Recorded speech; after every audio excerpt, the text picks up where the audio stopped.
Games, Kelly is on a record pace. The Gamblers, the only unbeaten team in the USFL. The run-and-shoot offense of the Gamblers may well produce a game this year in which every offensive play is a pass. And Jim Kelly, with help, could wind up throwing 60 or more TD passes in a single season. It could be the next quarterback out of Western Pennsylvania will be named Amadeus. ABC Sports presents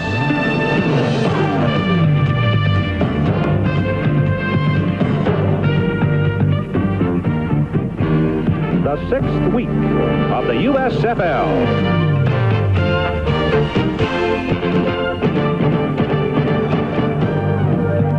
The defending champion Baltimore Stars and the undefeated Houston Gamblers.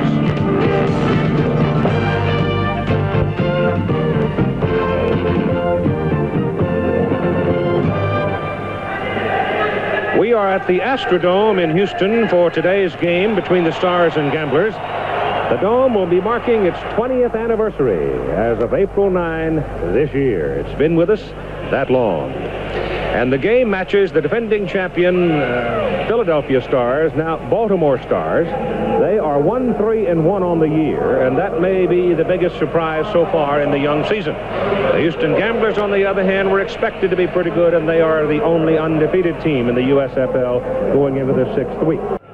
Well, now let's talk about these two football teams. I'm Keith Jackson, along with our analyst Lynn Swan. Timmy Brandt with us, reporting from the field. But first off, I guess the logical thing to do is talk about Baltimore's defensive problem today against the run and shoot. Because that's going to be the key to this ball game.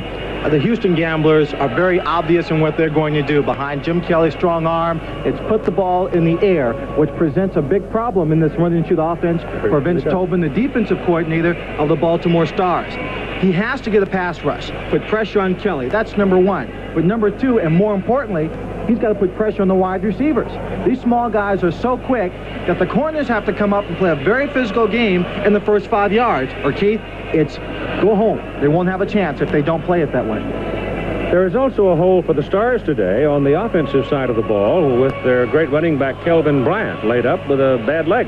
Yeah, Kelvin's got a bad leg. It's a hamstring, so it's something that just takes time to recover from. And without him, you don't have the consistency in the ground game. They've got Riley. They have Alan Harvin, who works hard. Brian Thomas is also injured, but they don't have the one dominant back that can cut to the outside, slice down a small alley, and make a big play the way Kelvin can. Of course, the Gamblers have some problems. Both Sanders and Johnson are hurt, and they combined for over 200 catches in 1984. It's a little-known fact, though, that Jim Kelly took a lick on his left leg, and had it not been for a knee brace, he might have well been in the hospital this week, so his left knee is very sore. We've talked about that before, the fact that many of the players today in preventative football are wearing those braces, especially the linemen. And that game last week, when Kelly came off the field, the trainer told us that the brace itself was bent from the force of the head. He could have very well been in the hospital without that brace. There has also been the suggestion that Kelly's arm may be a little tender going into this ball game. Not the shoulder, mind you, so much as the elbow. When you consider the fact that a football weighs somewhere near a pound and you're going to throw that thing 50 times every week, plus all of the time in practice, I would think it would become a wearing thing. It becomes a wearing thing, but I was at practice on Thursday, and Kelly was throwing the ball exceptionally well. Earlier in the week, he did not throw the ball a great deal. But not so much the weight of the ball, Keith, as I think the velocity you put on it. And here's a man with a strong arm who can outthrow defensive coverage. Well, let's find out what it's like to be the principal target in every ball game that you play. Jim Kelly now with our Tim Brandt. Jim, you've been throwing the ball 43 times a game when you average it out, 218 times in 5 games, and your elbow's been sore, your knee's been banged up. What is your health? It feels pretty good. My arm's very healthy. I took a couple days off this week, and I feel great. Tell me about the offensive scheme now, the philosophy. Does it change at all with Sanders out and Johnson banged up? It hurts a little bit, but I'll tell you what, we got some good depth in the receivers. That's probably one of our strongest points, and hopefully they'll be able to pick up the slack, and we'll keep on this winning streak. Jimmy, you do lose some speed, though, with Sanders out and Johnson. Do you throw underneath now more? Well, we'll just have to take same game plan, just go from there. I've got to believe a little extra incentive, too, playing against this team. There's no doubt about it. We should have been there last year. We'll be there this year. All right. They've never played, Keith, these two ball clubs. And if you know, the Stars, even though their record's 1-3-1, the defending champions, the team to beat, Houston wants them badly. Well, I can understand that because of the organizational history of the Baltimore Stars. They put together a very solid organization. They put together a team that complements itself on both sides of the ball. And even though their record is 1-3-1, in the view, as you suggest, it is still a team to be reckoned with in the Eastern Conference. Right now, Birmingham is sitting on top. It is Houston kicking off. Mark McCants, who has a very tender ankle, will return it from the 6-yard line, and the game is on at the Dome, and he got a big hole over the left side. And he comes back across the 35 out near the 37. And I think a healthy Mark McCants might have really burned him with that one because he got an enormous hole over the left side. But now here comes Chuck Fusina, who has had sort of an in-and-out year so far this season. It hasn't been the decisive Fusina that we've seen in times past. Lining up behind him, Riley and Harbin with Bryant out. And Fitzke, Collier, and Dunnick are the primary receivers, with Dunnick being the tight end, with Conwell, Dugan, Oates, Kamitsky, and Eatman, the big people up front. This is a right-handed football team. They tend to go to the right side because of the presence of Comiskey and Eatman over there, and that's where they go on the very first play, as Harbin goes outside and picks up the better part of 8 yards on the carry. The defensive unit for the Houston Gamblers lines up this way. They have Cleveland, Crosby, Van Hughes, Jose Taylor, and Lloyd Lewis up there in front. Rayford Cooks will be playing at that one defensive end ahead of Crosby. These people are also pretty well banged up. The linebackers are the Hawkins brothers and Kika Diala in the middle. The secondary is Mitchell, Bradley, Rockamore, and Lewis. And, of course, Luther Bradley is leading the league in interceptions again this season.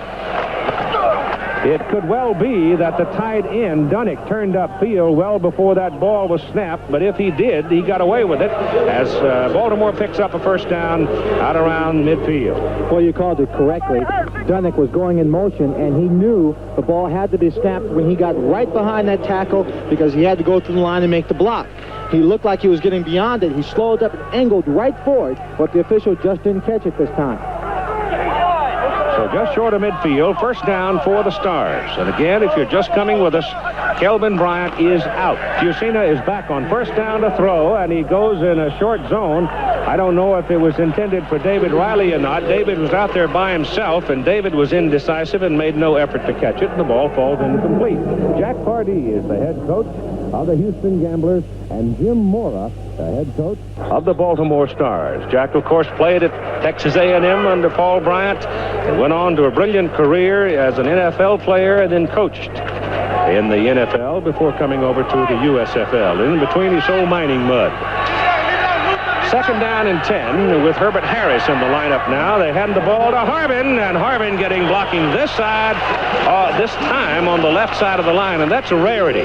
You don't see the Stars run that often over the left side, but they trapped that time and almost broke it big. Well, the Stars are a very predictable team under Jim Moore, and in today's ball game with their key running back out, I think they do have to rely on the offensive line a little bit more, in particular Eatman and Kaminsky. But he says he believes he gets away from Tennessee by going to the left side from time to time. I have to disagree with him. Everybody loads up against their right. It is third down and 8 now, third and long, as Fusina looks to go down the middle with it, can't find anybody. Now gets some pressure, gets his pass away, and the pass is incomplete as Harris tried to come back for the ball, and even if Herbert had caught it, he would have been short of the first down. And so, in comes the kicking team. Sean Landetta, the punter for the Baltimore Stars, and the deep man for the Houston Gamblers will be Gerald McNeil, and he can fly. Remember the Tampa Bay game? They get pressure on Landetta. He kicks it a mile in the air. It hits in the dirt and kicks into the end zone.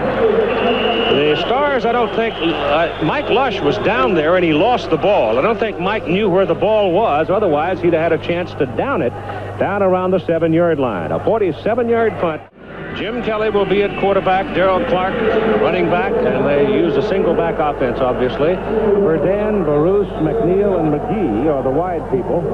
Sanders and Johnson out of there. Kerr, Boucher, Khalil, Rosado, and Robinson, the offensive front. And here we go with the run and shoot.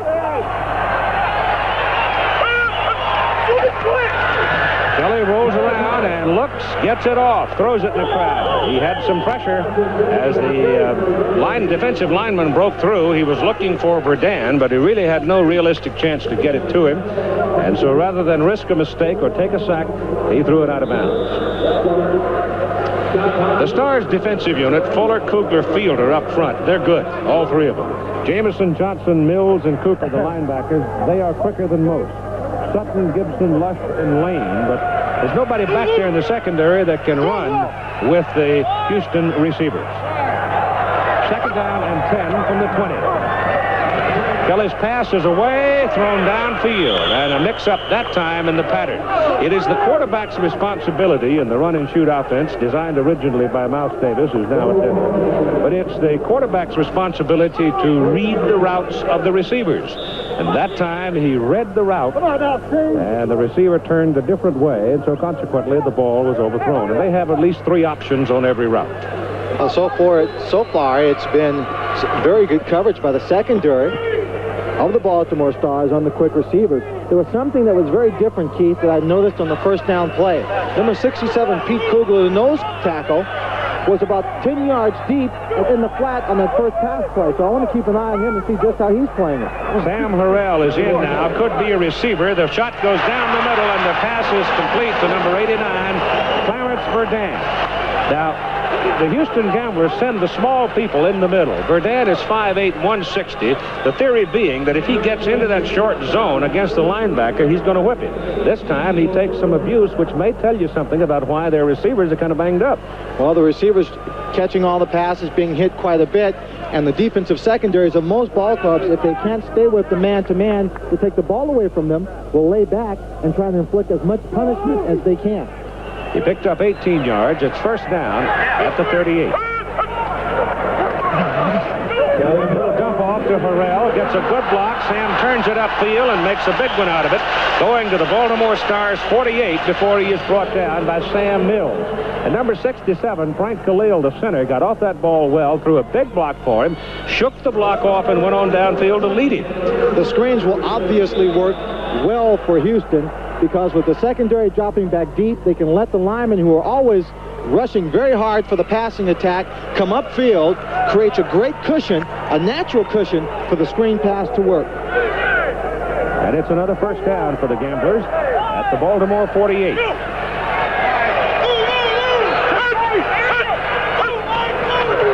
He almost caught Fuller in the zone. I think he probably did. There's a penalty flag, but the pass is zipped downfield, and Gerald McNeil out of Baylor goes high in the air to pull it down. He claims to weigh 140 pounds. That's with a couple of rocks in his pocket. A couple of rocks. Sides on the defense. Decline. First down. Right after a shower and after a big dinner. They got Fielder that time in the neutral zone.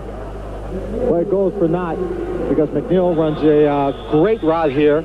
Just coming to the outside, sliding in between the zone coverage, and doesn't take a hard hit in making the catch. Vince has Jim Mora right there. Vince Tobin, the defensive coordinator for the Stars, has opened the ball game with a nickel defense. They're probably going to have to play at least 5 all day, if not 6. Now they're showing blitz with Lush and Werner both up there. A little quick dump off goes to Verdun, and Verdun whirls out of bounds and has another first down for the Houston Gamblers at the 19 of Baltimore. That particular play, Keith, is a great example of the kind of speed that the wide receivers have. Kelly reads a blitz, dumps off a low short pass, but watch how quickly he turns the corner, and now he's heading upfield.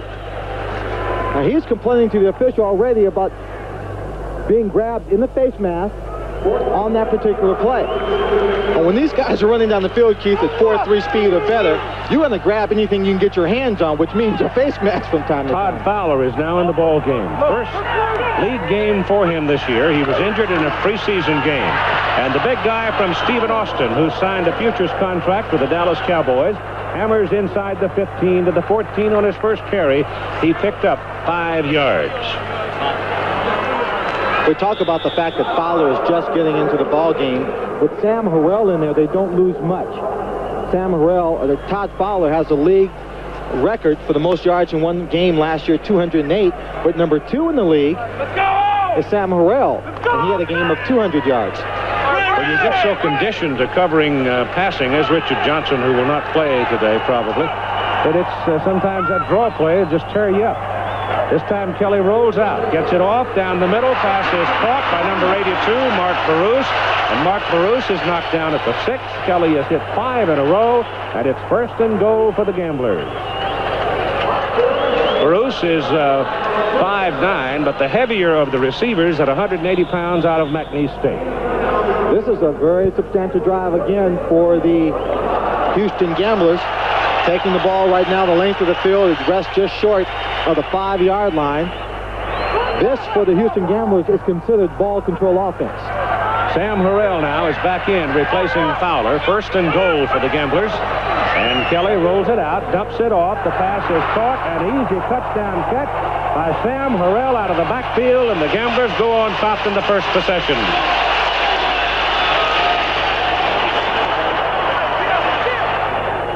Boy, they make it look easy, don't they? Well, the Baltimore Stars had an additional 3 hours on their trip flying down here because of bad weather. If they thought that trip was long coming down here, if this is any indication how the game will go, it might take them a week to get back home. There's nobody around him, and besides that, he had 2 big guys out in front. Well, they're playing man-to-man coverage. They were blitzing everybody, and they just set the screen up. With the blitz coming, again, the natural cushion is set up for a screen play. And Tony Fritsch, the grand old statesman of the place kickers, is in to hit one. Leads the tied for the lead in USFL scoring with 43 points going into this weekend. And he just simply knocks it on through and then trots purposefully back to the bench. We'll take another look at Jim Kelly. His arm might be sore, but he's not showing any signs of it. The passes he's thrown so far haven't required any great... Here's the combination that produced the touchdown for the Houston Gamblers. Jim Kelly, 6 of 8 on the drive, 76 yards. He hit 6 in a row. And, of course, Sam Harrell caught it for the touchdown. Now it is Mark McCants, the deep man, as Dale Walters kicks it high and long for Houston at the 6. McCants. Whoa! This time the journey back upfield is not quite so easy for him as he takes a vicious lick from Ricky Young, linebacker out of Oklahoma State, and he's down at the 21. Dale Walters does the punting and the kickoffs for Houston because Tony Fritsch does not want to be belabored having the kick off. Just for the points, please. This is a not an atypical Houston drive. It's actually a little bit long. They're used to scoring much faster than this.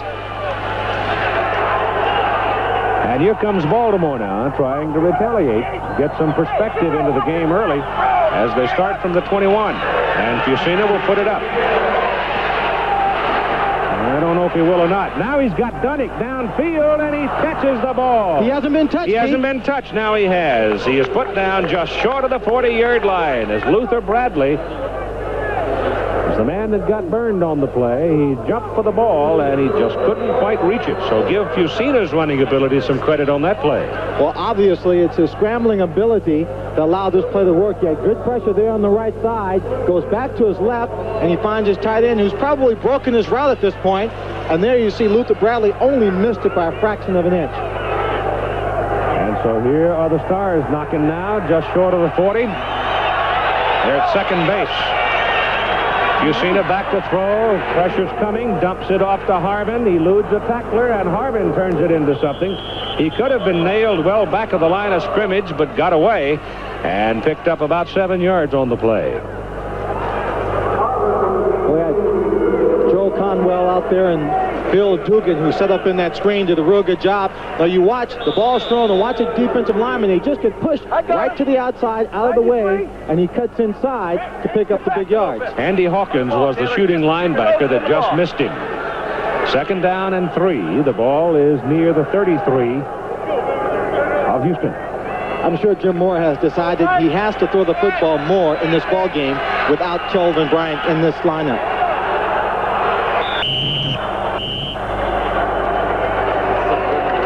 Fusina looks in, sees something he doesn't like. He only had 4 ticks on the 30-second clock as well. Probably wanted to check off and didn't have time. So he spends the timeout.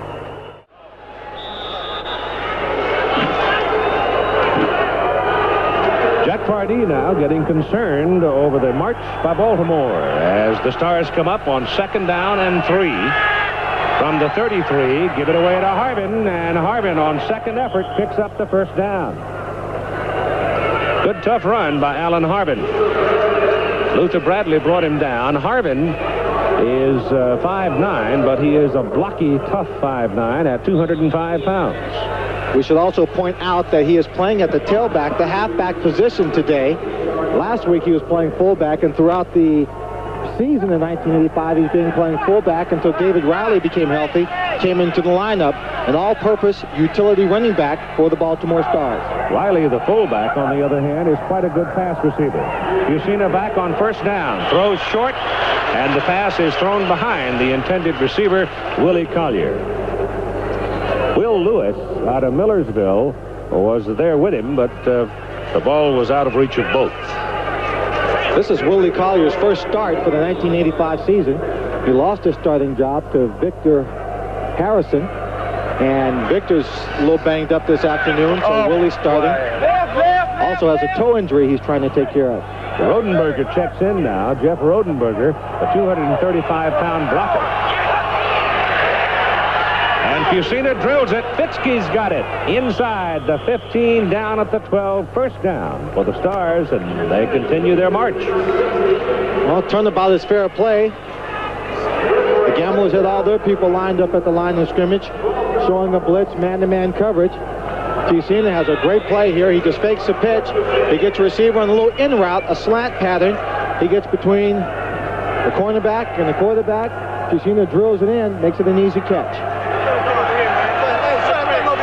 There's Ricky Sanders recovering from a knee injury he suffered in the Tampa Bay game early on. This is Harvin, a darting sort of a runner, and he crosses the 10. Gets close to the 9 for a pickup of about 2.5 yards.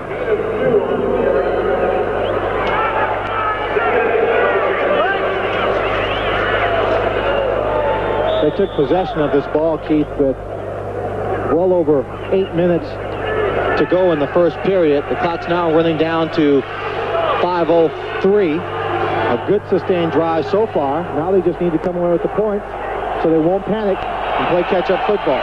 Second down and about 3. Fusina back to throw. He's got Dunnick in the end zone, goes the other way, and it is incomplete. He was looking for Harvin, and Bradley was covering. In the meantime, his tight end had broken free in the end zone, but he didn't see it. Very often the problem a quarterback has in reading a defense is that when he looks to his number 1 read, if they're covered, he goes away from it, starts picking up, looking for number 2 and 3. That time, Dunnick didn't break open fast enough. And Chuck just looked to Harvin on the sideline, but Bradley was there. Herbert Harris, number 84, is in, and he's a wide man to the bottom of the picture on 3rd and 8. Fusina now goes to the sidelines, threw the ball very hard, and Fitzke, in an awkward posture, couldn't pull it down. That's a tough angle to catch a ball, but I think Scott Fitzke should have had that one, Keith. Well, he wouldn't have done much more than offer the field goal opportunity a little closer because he was short of the marker.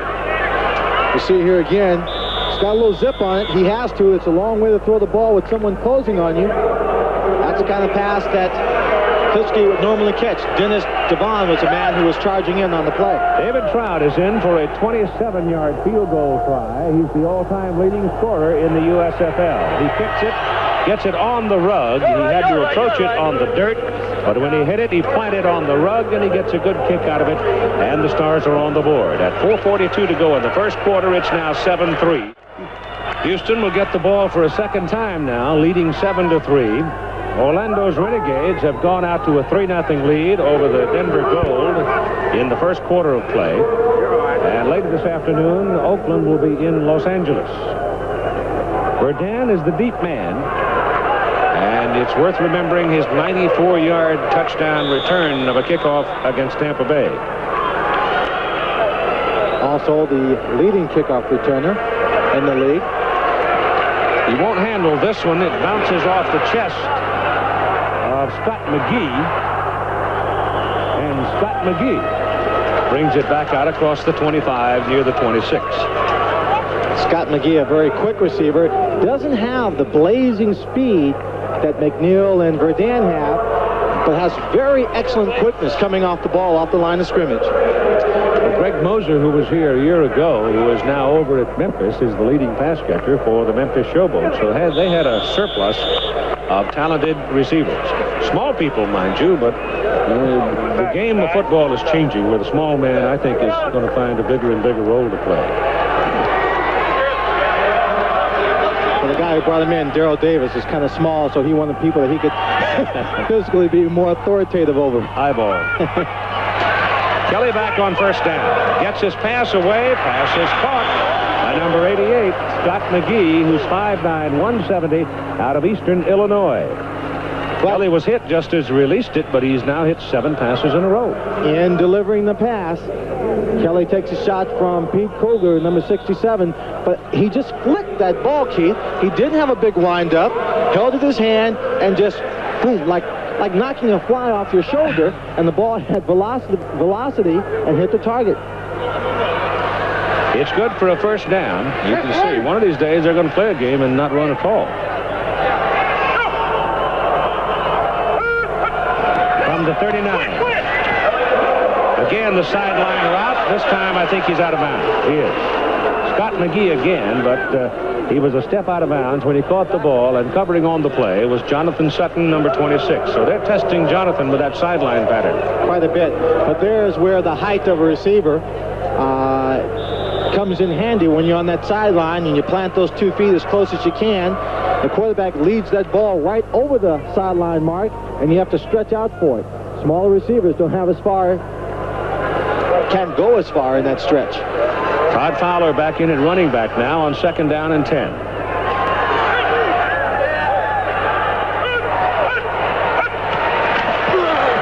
Fowler's got it. And he's picked up at the 41 and shoved back.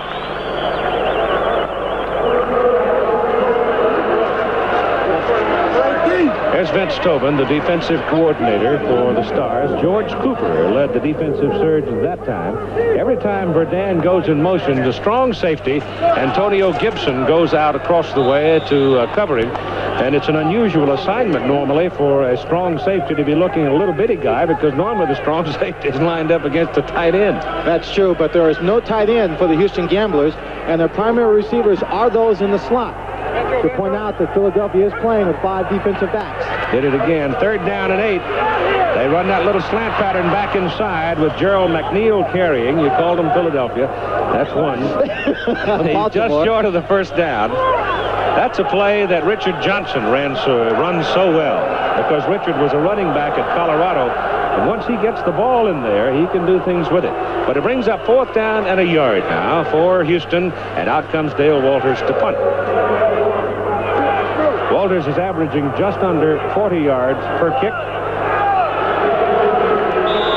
Garcia Lane is the deep man.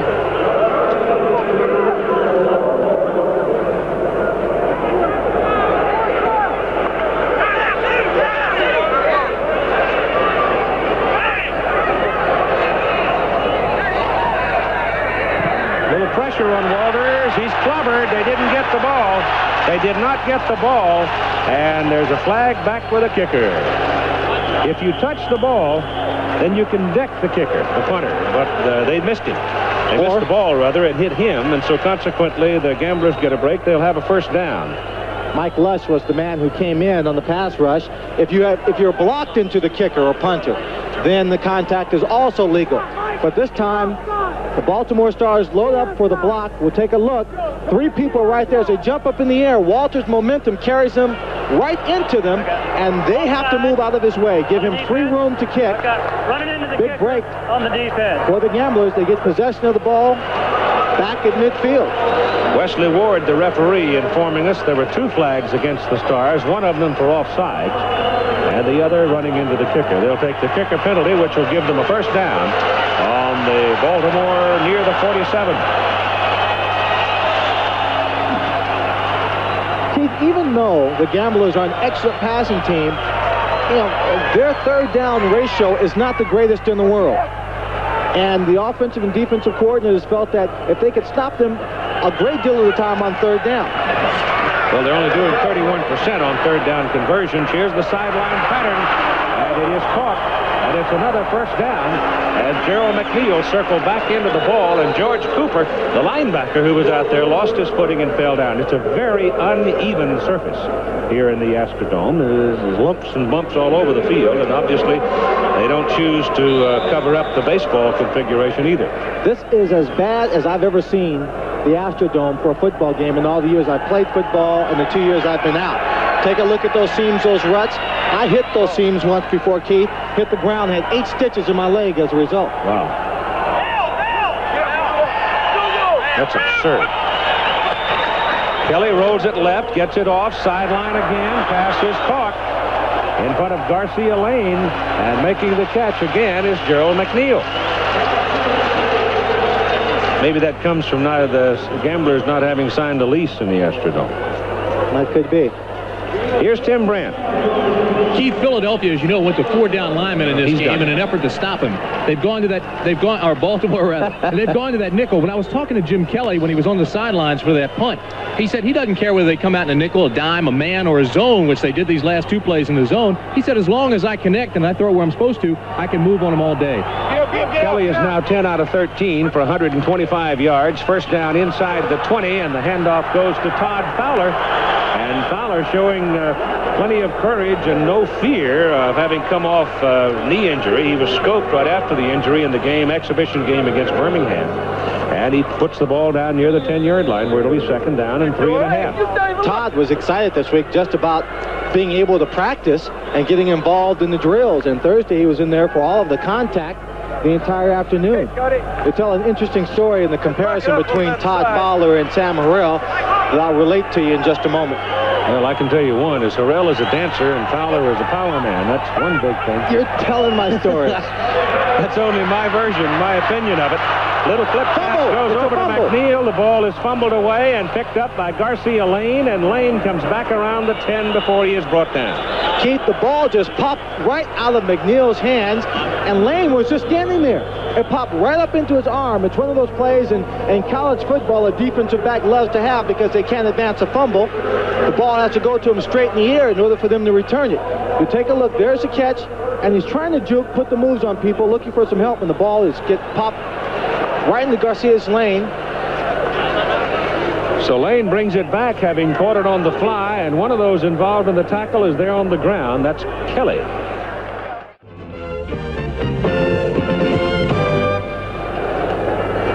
Well, Gerald McNeil on the sideline, strengthening his resolve not to let a scoring opportunity be lost in this manner again. He brings the ball back inside. Then the ball is stripped away as Lush hit him, bouncing right into the hands of Garcia Lane. And one of those involved in the tackle was the Houston quarterback, Jim Kelly. Now, Baltimore, having dodged that bullet, will try to get something going from the 11. The ball is given to Harbin, and Harbin gets a couple out to about the 13. Reggie Collier has scored from a yard out, and in the second quarter of play, the Orlando Renegades have gone ahead of the Denver Gold by a score of 10-0. And here at the Astrodome in Houston, the first quarter is over. With our score, the Gamblers 7 and the Stars 3, and we have a Baltimore man hurt on the play. We'll be back. Alan Harbin was the man shaken up on the play, but he was just deflated after that crunch at the line of scrimmage. Knocked the wind out of him, but he's up and about now and on the sidelines. And in to replace him is Brian Thomas, who has a very sore ankle. He'll line up in the I-back or tailback spot, and it's second down and 7 for the Baltimore Stars. Fusina gets his pass away, caught by Riley out of the backfield. And Big David's got a first down as he gets up near the 23. Everybody talks about the Houston offense, but the Houston defense now, they had a pretty good year. They've intercepted 20 balls, and those 20 interceptions have produced 340 yards in return. You see there the stats for the first quarter. The big difference there is that one turnover by Gerald McNeil, which is a difference in Houston having 7 points instead of 14. Obviously, they're passing the ball 130-14 for the Gamblers. Fusina gives the ball to number 22 Harbin back into the ball game, and he weaves his way for close to 4 yards. to amplify on the first quarter stats, 112 of those 144 yards were picked up on first down plays. Tim Brandt right now with Antonio Gibson, strong safety of the Stars. Keith, the Baltimore defensive secondary taking a breather, but Antonio, you got to be wondering how you can stop an offense as consistent and as confident as Houston. Well, right now we want to try and make them work for everything they get. We want to try and, keep Kelly throwing the ball underneath rather than trying to throw it deep and trying to beat the seat with the big play. We feel like as long as we can contain them and make them throw the ball underneath, we'll be all right. Tries a nickel, a dime, 5 defensive backs. He looked at man and zone and everything else. He still hit 6 in a row. Right. Well, we're going to use 6 DBs for most of the game and try and mix it up on, try and zone up on one side, play man on the backside, and try and confuse them a little bit. You were in the hospital 2 days this week. Did it take away from your game plan preparing for a sophisticated scheme like this? Well, not really. They made sure I had the playbook while I was in the hospital, so mentally I'm prepared. I'm still like breathing a little hard early in the game. I'll be all right, though. Look like Eric Dickerson with his glasses on, Keith. Well, the reason he's wearing the goggles and the reason he was in the hospital, he had some lesions developed from his contact lenses. So he's using the goggles for that purpose, and he's a good player. It is first down off Harvin's last run over the left side, and Piscina on first down from the 33. Goes down the middle. He's got Fiske out here with it. As Fiske cut it to the sideline, Chuck was looking down the middle, and he looked the defensive back, Mike Mitchell, off of Fiske very well, and then looped it downfield, and Scott brought it down for a first down at near the Gambler 30. Now, here's the book on Fiske. He's not the fastest receiver in the world. He's not the quickest. He's a good possession guy. But when you start playing him tight man-to-man coverage, figuring you can cover him everywhere and take everything away from him, that's when the smart aspect of his game comes into play. He sets you up. This time he ran a little hook and go pattern. Chuck Piscina looked the receiver off, pump fake. The move worked, a big cushion. And they've got a first down near the 30. 7-3. Houston leads in the second quarter of play. Piscina wants to go for Collier in the end zone. It's a touchdown if the penalty flag doesn't wipe it out. Let's see about the penalty before we call it touchdown. Mike Mitchell, number 35, at free safety. Durwood. Illegal formation on the offense. So it wipes it out. This has been the kind of year they've been having. They've been hurting themselves as much as anything. And against a team that can come back at you so quickly on offense like the Gamblers, the Baltimore Stars want to get up on top and stay there. They don't want to get behind. I don't know, Dunnick was late in getting to his position, and as a result, that might have caused the illegal formation. The 2 penalties by Baltimore, one of them gave Houston a first down, a big one, and now negated the touchdown. You've seen it back on first down and 15. Goes with a screen pass to David Riley, and Riley runs it down near the 27. The screenplay is a real big play for David Riley. He was brought down on that particular one by number 31, Kiki Diala. But we've seen him in the last year take that screenplay, run across field, break tackles, and go for big gains of 50 and 60-plus yards, scoring touchdowns. One big game he had was against the Breakers when they were in New Orleans last year. He cut across field. It was a 50-yard pickup in the touchdown. Ball at the 27, where it is second down and a short 7. Long 6, if you like. Piscina goes down the middle. The pass is good to Harvin. Harvin coming across the middle, swinging out of the slot back spot. Luther Bradley brings him down, but he's got a Baltimore first down at the Houston 15. You'll see him come out of the backfield here. Alan Harvin, number 22. He swings to the outside. He turned his coverage man around on that particular play. Had his back to the quarterback. Nice pass by Piscina. There's Kelvin Bryant on the sideline, standing behind Alan Harvin. Brian Thomas is back in now. And on first down, Thomas slips, loses his momentum, and comes back to the line of scrimmage, and that'll do it. In passing yards, well, with the long possessions by Baltimore, they now lead Houston in total passing yards in this ball game, 131 to 130. If they maintain possession of the ball game like they are right now, that might be the way it ends up. I don't think I don't think Kelly was settled for being second best in his own ball game. The Gamblers lost an almost sure touchdown, though, on McNeil's fumble when he cut back into the middle. Here comes Harvin, and Harvin is caught behind the line of scrimmage this time, knifing in to get him Diala. Kika Diala, the middle linebacker, played at Texas, and the outside linebackers are Mike Hawkins and his brother Andy Hawkins. Against a strong-legged running back, you don't get this tackle very often. But Kiki Diala was able to get a good grip around his calf on that left leg and drag him down. He lost 2 yards roughly on the play, which brings up 3rd and 12.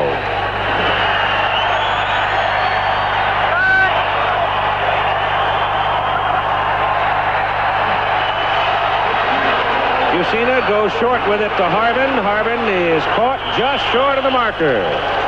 They bring him down at the 7, and he had to go to the 5 to get his first down. It was Andy Hawkins that dragged him down. The man sits standing in front of Jim Mora there. There's Jim Erkenbach, who is the offensive coordinator, and they're talking about what they want to do in this play, whether they should go for the field goal or whether they should go for the touchdown. Harvin making an excellent catch. Was just stopped short.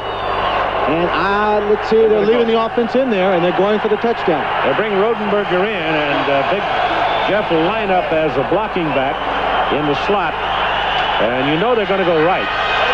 Meantime, Houston comes up. Virtual goal line defense. There is contact in the middle. Jose Taylor jumped. Was he drawn off, or did he just lay a lick on in trying to anticipate? If it's the defensive offside, it's a first down. Number 93 on the defense. Yep. First down. So the effort at anticipation by Taylor, very expensive, because that will move the ball inside the 5, and it will give Baltimore a first and goal. Well, he could have been drawn up by the cadence of Mussina. He might have been anticipating. In this particular ball game, we don't have any of the players mic'd. If we had, we could have heard the difference in his voice, and then we could have known whether he had drawn them off with his voice or whether he had just jumped the gun. We had it. First down.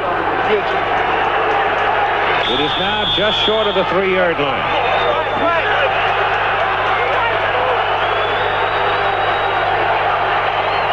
Harvin. Touchdown. So Alan Harvin getting good blocking off the left side of the line of Conwell and Dugan and Oates, and getting a big block from his fullback Riley. Sprints to the corner and makes it. I think that was a play called in an effort to get the defensive team not to play the tendencies of the Baltimore Stars, running to their left side as opposed to the strength on their right side. Harvin doing a very good job finding the corner. That is Allen's first touchdown of 1985. Trout is in for the extra point try. Tim Reardon, quarterback, holds it. And he drills it. And so with 9 minutes and 30 seconds to play in the first half, it is now 10-7 Baltimore lead as they go 90 yards in 11 plays. This drive for the Baltimore Stars started in the end of the first quarter. They maintained possession and control, having one touchdown taken away from them. But Alan Harvin comes back on a great drive to give them the lead the first time. It was the kind of a drive that has marked the Stars organization under Coach Jim Mora, time-consuming and productive. And the Stars go to a 10-7 lead over Houston, with Trout to kick off now, and the 3 deep speedsters are Clarence Verdun in the middle, flanked by Corville and McGee. You don't know what pocket this is. In the end zone, it's McGee. And he's put away at about the 17, close to the 18-yard line. And so now the Gamblers will come out for their possession. Well, Mr. Kelly and company now will start from near their own 18-yard line, trailing in the ball game by 3, 10-7. They were knocking on the door in their last possession and had the ball get away from Gerald McNeil in heavy traffic. He took a lick. He didn't cough it up for no reason. He was sandwiched and hit hard.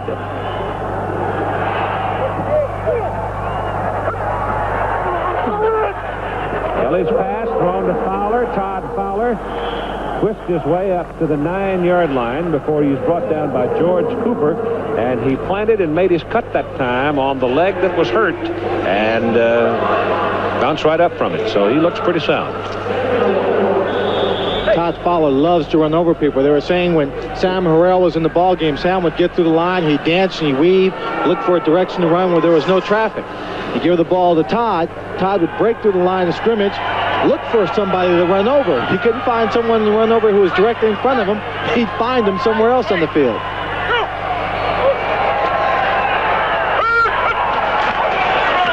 Fowler with the ball gets the first down as he comes up to the 30.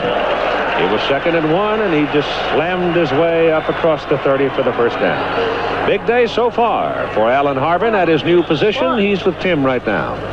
Then Swan made the suggestion, and I think he's right, that you guys went to the left side just as a changeup since you are a right-handed team. Was that the thinking offensively? Well, yes, you know, like I said, we had read something in the paper earlier today that the coach said we were a predominantly right-handed team, which, you know, we're not. You know, most of our experience is on our right-hand side, and we don't have no problems going to our left side, so we just wanted to break the tendency of going to our right side. But with big old Herb Eatman in there, I don't think you're going to shy away from the right side, right? Definitely not, because, you know, we average, I don't know how many yards we carry on the right side, but, you know, you don't go where your meat is. With Kelvin Bryant out with the hamstring injury, you don't get the breather you've been getting, huh? No, not really. You know, and I really worked hard this week of being in there on every snap, and I'm pretty well, you know, ready to go. Okay, thanks. Keith?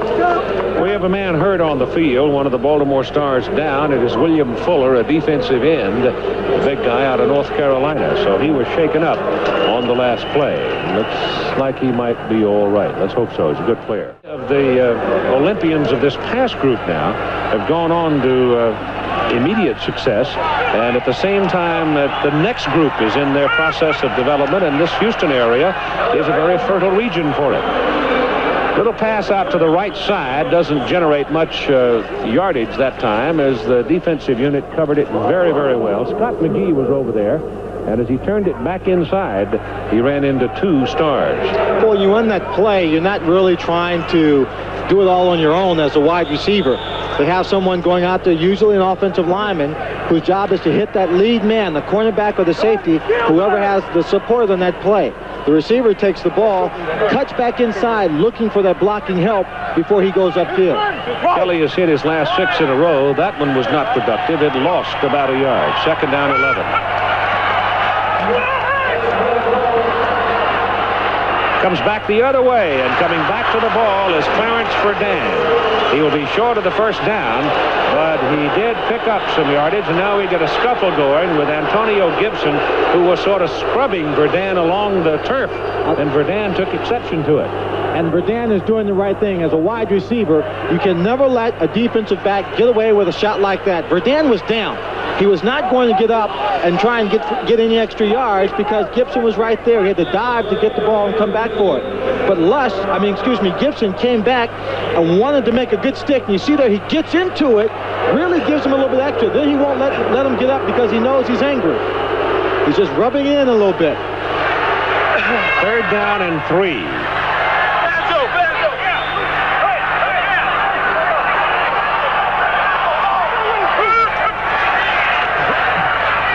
Guess who gets the ball? Verdun, but he does not get the first down as Gibson came across again and hit him, and Verdun apparently is the personal responsibility of Antonio Gibson, and Gibby that time laid a solid lick on him and would not let him have the first down yardage.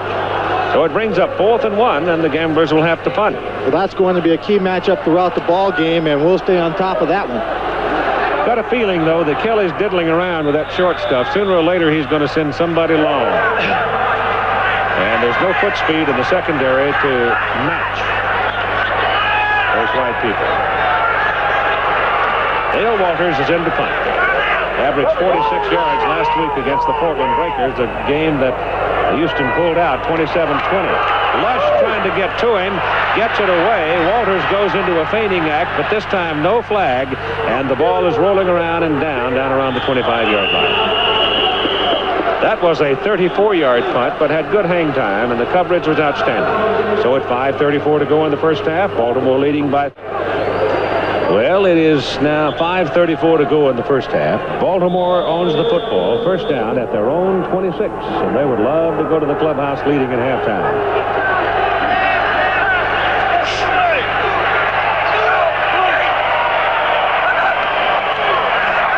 Yusina on first down.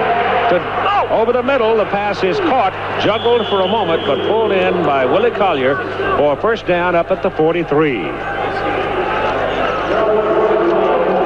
The receivers for the Baltimore Stars are finding it very easy to maneuver in between the secondary coverage of the Houston Gamblers, and I find that somewhat surprising. I thought that the matchup gave the advantage to the Gamblers, but then again, maybe it's seeing that matchup, seeing that advantage, they might be playing a little bit overconfidently. Yusina has now hit 6 passes in a row. Gives it to Riley. Riley runs away from one behind the line of scrimmage. And ball comes out of there, but they're going to call him down just about the line of scrimmage. Andy Hawkins took a canter with it, but it won't count.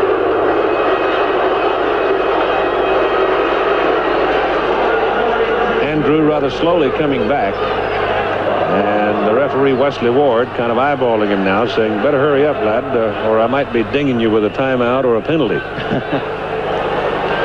The officials always look at you and motion to you, but they don't really ever call that. We'll take a look at it. Riley has the ball here. We'll see where his legs go. His knee goes down. At the 42. So he did not get back to the line of scrimmage. Second and 11. Yusina pass down the middle. The pass is good to Fitzke, and Scott Fitzke will have a first down for the Baltimore Stars. And again, the pass is completed, mind you, down the middle. We'll take a look at it. They're playing a zone coverage here. We'll see if they get any pressure to go to back off deep. There's man-to-man coverage at the bottom, it seems like, by Mitchell. With the 2 deep people going back in the center of the field, creates a big gap down the center just beyond the linebackers. And the Stars are working at the Gamblers' 37-yard line. Harvin slowed behind the line of scrimmage, but breaks the tackle and surges ahead to about the 33. Now, Keith, this is a similar drive to the one they scored on earlier in this particular quarter. The kind of drive, as you said, we've become accustomed to watching with the Baltimore Stars. But it's also the kind of drive that they have not been able to put together consistently, and that's why their record coming into this ball game was 1-3-1. It'll be interesting to see if they continue with this drive and score, and if they can continue in the second half, because their game plan is working very well. Their only victory having come over the New Jersey Generals. This is Harvin, and Harvin works his way down to about the 30. So they'll be looking at third down and 3, and scuffle breaks out. Maybe the ball popped loose, either that or some scuffling inside. But Harvin has been involved in 17 of the 29 offensive plays run so far by the Stars. Keith, I think all the scuffling down in the field is payback time. Looks like it. The defense of the Houston Gamblers is not going to let the Baltimore Stars get away with being over-aggressive and physical against their own receivers, and they're going to come back after them and try and inflict the same kind of hit and physical pressure on the Baltimore Stars. I'll guarantee you there's some hard heads out there defensively for Houston, and the leader of that group would be Diala, I would think. Ball is just inside the 30 with 2:20 to go in the first half, and it's third down and 3. To keep the Houston offense on the bench, that's the best weapon against them.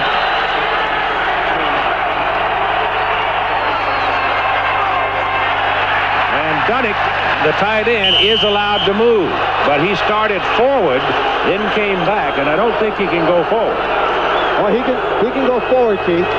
Into the neutral if they zone? had made contact while he was in the neutral zone, it would have been illegal motion by the offense. He didn't wisely win the motion, and Fusina called a timeout with 1 second on the 30-second clock.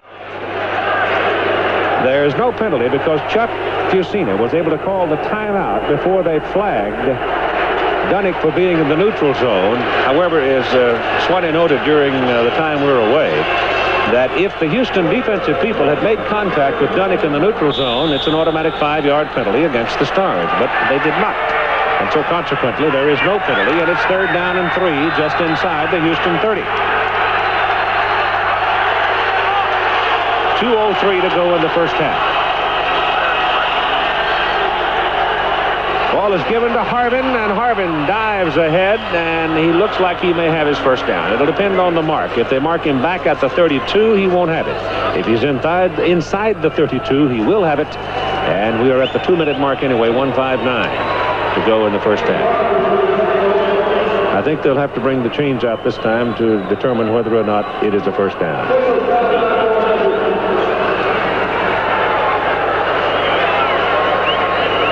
Chains coming out, and while they do, I'll give you the officials for today's ball game. Wesley Ward, we told you, the referee. Tom Myers, the umpire. Jack Pitkus, the head linesman. Buddy Ojeski is the line judge. Richard Eichhorst, the back judge. John Everett, the side judge. And Grover Klimmer is the 7th official. So we've got the 2-minute mark to go in the first half of play. Baltimore threatened. That may be my next career. Probably more fun than what I'm doing. Tim Brandt in among that group? Probably. It is a first down. Baltimore with 1 timeout remaining now. 1:59 to go first half. They lead 10-7 over the Houston Gamblers. Fusina back. Pitsky down the middle. He waits and goes short to Harvin instead. And Harvin's going to have another Baltimore first down as he reaches the Houston 13. Andy Hawkins and Kika Diala picked him up coming out of the backfield, but they were a little bit late getting there. Kelvin Bryant wearing, is that a 3-piece suit, Kelvin? No vest. Thank goodness. 2-piece, double-breasted. The in thing this day in Philadelphia and across the country. All right. Tarboro, North Carolina, too. He's a cheerleader. Now, I said Philadelphia because he still lives in Philadelphia. Yes, I'm aware of that. Okay. First down at the Houston 13. This is Riley. And the big fullback molds his way to the 6-yard line.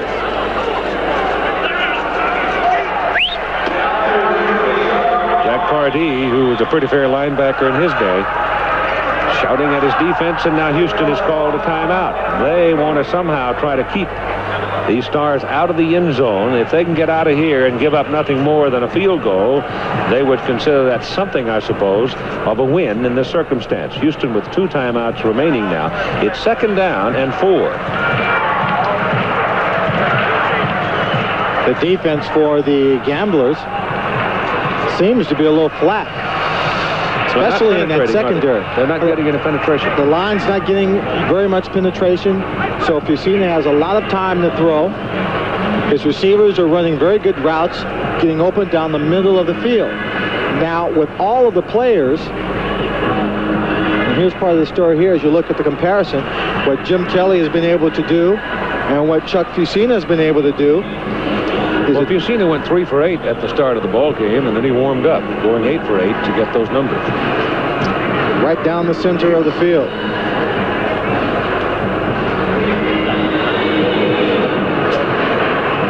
Oh, look at this. My goodness, 17-0. Orlando may be on their way to the first win of the season against the Denver Gold. 2nd and 4 from the 6. Harvin. And it's not there this time, as the defensive people reacted very well. Luther Bradley firing out of the backfield, and number 76, Cleveland Crosby, had very, very good penetration. Pardee looking for another timeout, trying to save as much time on the clock and trying to communicate that to his field generals. He lost about 10 seconds. Both teams now with 1 timeout remaining. It is Baltimore the advantage, though, as they're down on the 6 with the 3rd down and 4. So if they can get, if Houston can hold them here and then spend another timeout, forcing them to go to a field goal. Well, Houston would be in front had it not been for the fumble that got away from McNeil, because they were on a march. The last time they had it, they couldn't move it and had to punt the ball away. And Baltimore has responded by a drive from their own 26 down to this point. 3rd down and 4 at the Houston 6.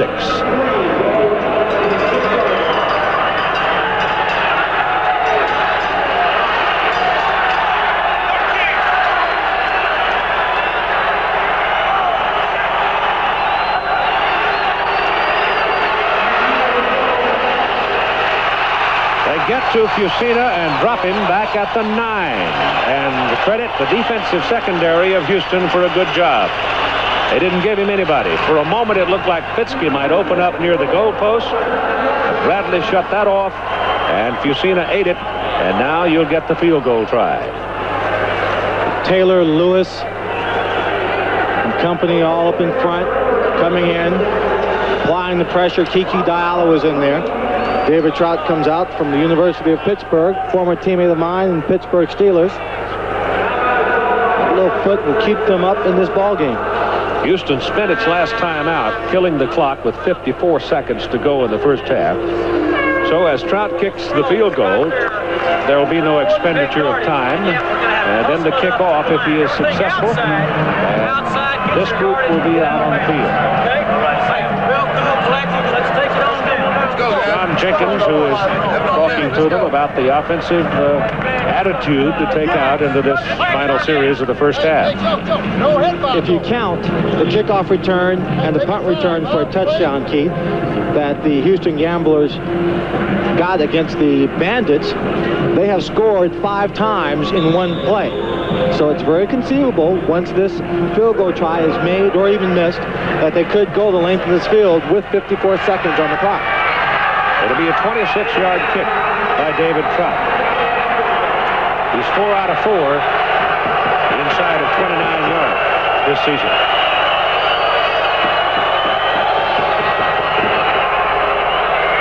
Oh, he hits the upright. And it kicks back, and it's a victory for the Gamblers. So David Trout had the ball slide a little bit to the right, and he hit the upright and kicked back. No good. Well, a big break. Or maybe just a small break at this juncture for the Gamblers.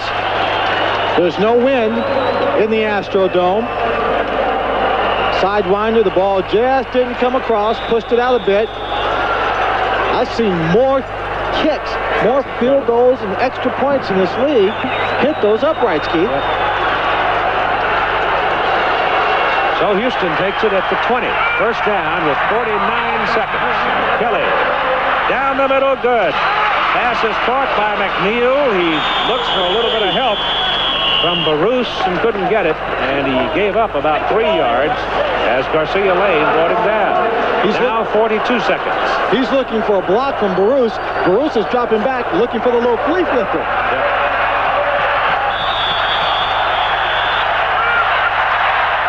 Stars playing center field. Kelly gets it away on the sideline route, and the pass is incomplete. It was Baruch going down the sidelines, and running right with him was Billy Hardy, number 21. Billy Hardy, the 6th defensive back in the lineup for this ball club when they play their dime defense. You see Kelly's dropping back. It's a very well thrown pass. You see right there, it's on the mark. Well, Hardy makes an excellent play on Baruch, just knocking the ball away from him at the last second. And so it's second down and 10 from the 33. 32 seconds. Kelly goes big for McNeil. And it's through the arms of Jonathan Sutton. It was Vince Corville, not McNeil, number 83. And the ball seemed to sail away to the outside. And Corville, when he looked back for it, really had no chance at it. And Sutton, who did have a chance at it, let it go right through his arm. I don't know what the mix-up was on that play. I don't think it just drifted away from Kelly. I think he intentionally threw it to the sideline. Corville either was supposed to go to the outside and changed at the last minute. He had a lot of room inside to the post. Yeah, he had Sutton beaten himself. Yes, he did. Third and 10. 26 seconds. Sideline route. McNeil tiptoes out of bounds at the 45. 20 seconds to go in the first half. And another first down for the Gamblers. You see the zone.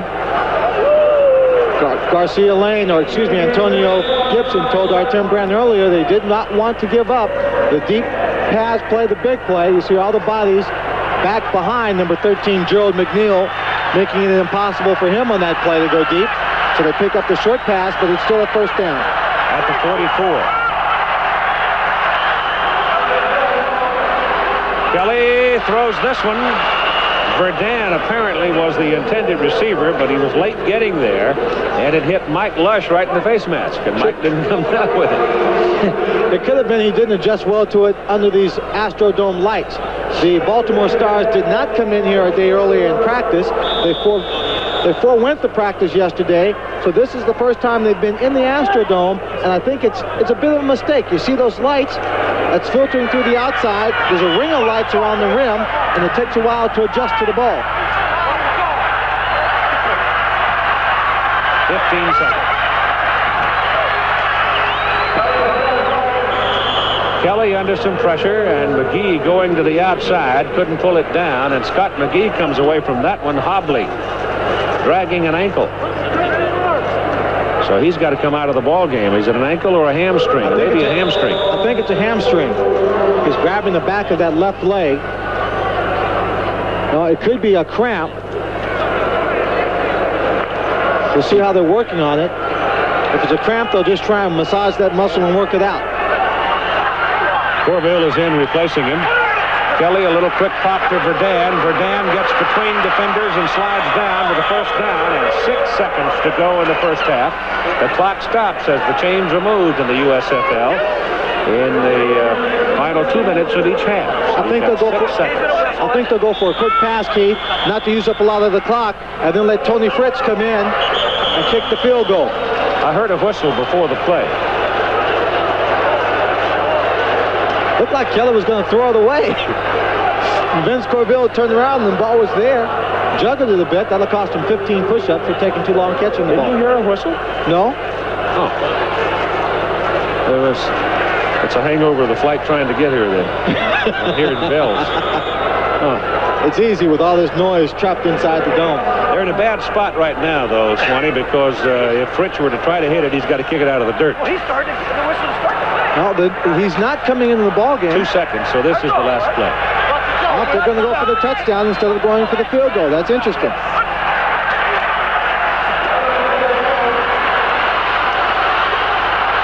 Kelly is hit as he throws it, and the ball will drop incomplete, and the first half is over. And so the Baltimore Stars go to the clubhouse, leading by a score of 10-7, and Jim Mora's got to be very, very happy with the way things are going, though his team did have an opportunity to get a second touchdown, and certainly the Houston Gamblers fumbled away a touchdown opportunity. But at halftime, it's 10-7. Well, the numbers are impressive for Jim Kelly off the first half, but the point totals on the scoreboard are not, because Baltimore is leading by a 10-7 margin, led by the cool veteran competitor named Fusina. Charlie's having a pretty good day himself. Houston will have the football, their first possession of the second half, as Baltimore will kick off, and Clarence Verdun. No, it is Eason, Calvin Eason in the middle, but the ball is kicked to Verdun. Oh, look at this. And he's out of bounds as he comes back around the 40-41. For a moment, I thought the little guy might find a crack there and pop through it. It looked like there was one right there, but he just didn't get there in time to take advantage of it.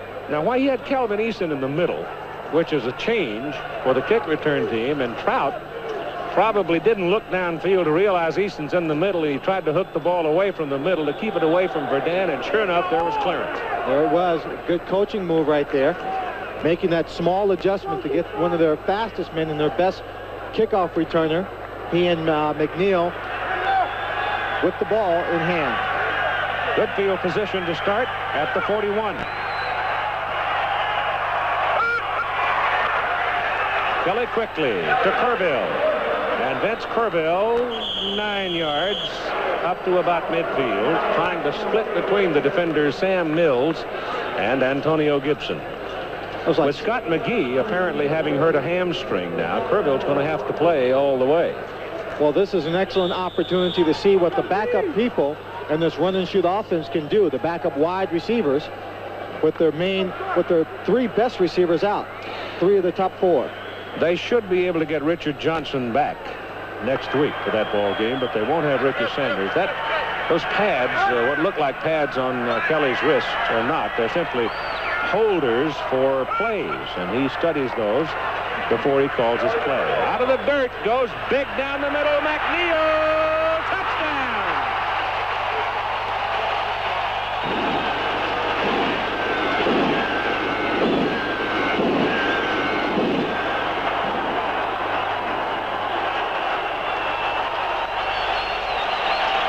You knew sooner or later, if we ever get through with all the shenanigans in the end zone, sooner or later he was going to go deep with it. And once he got into a foot race with Garcia Lane, he just simply outran him. I am so impressed, Keith. He threw that ball from midfield, a strike. Now watch, he's at midfield, the 49-yard line. At the top of the screen is number 13, Gerald McNeil out of Baylor University here in Texas.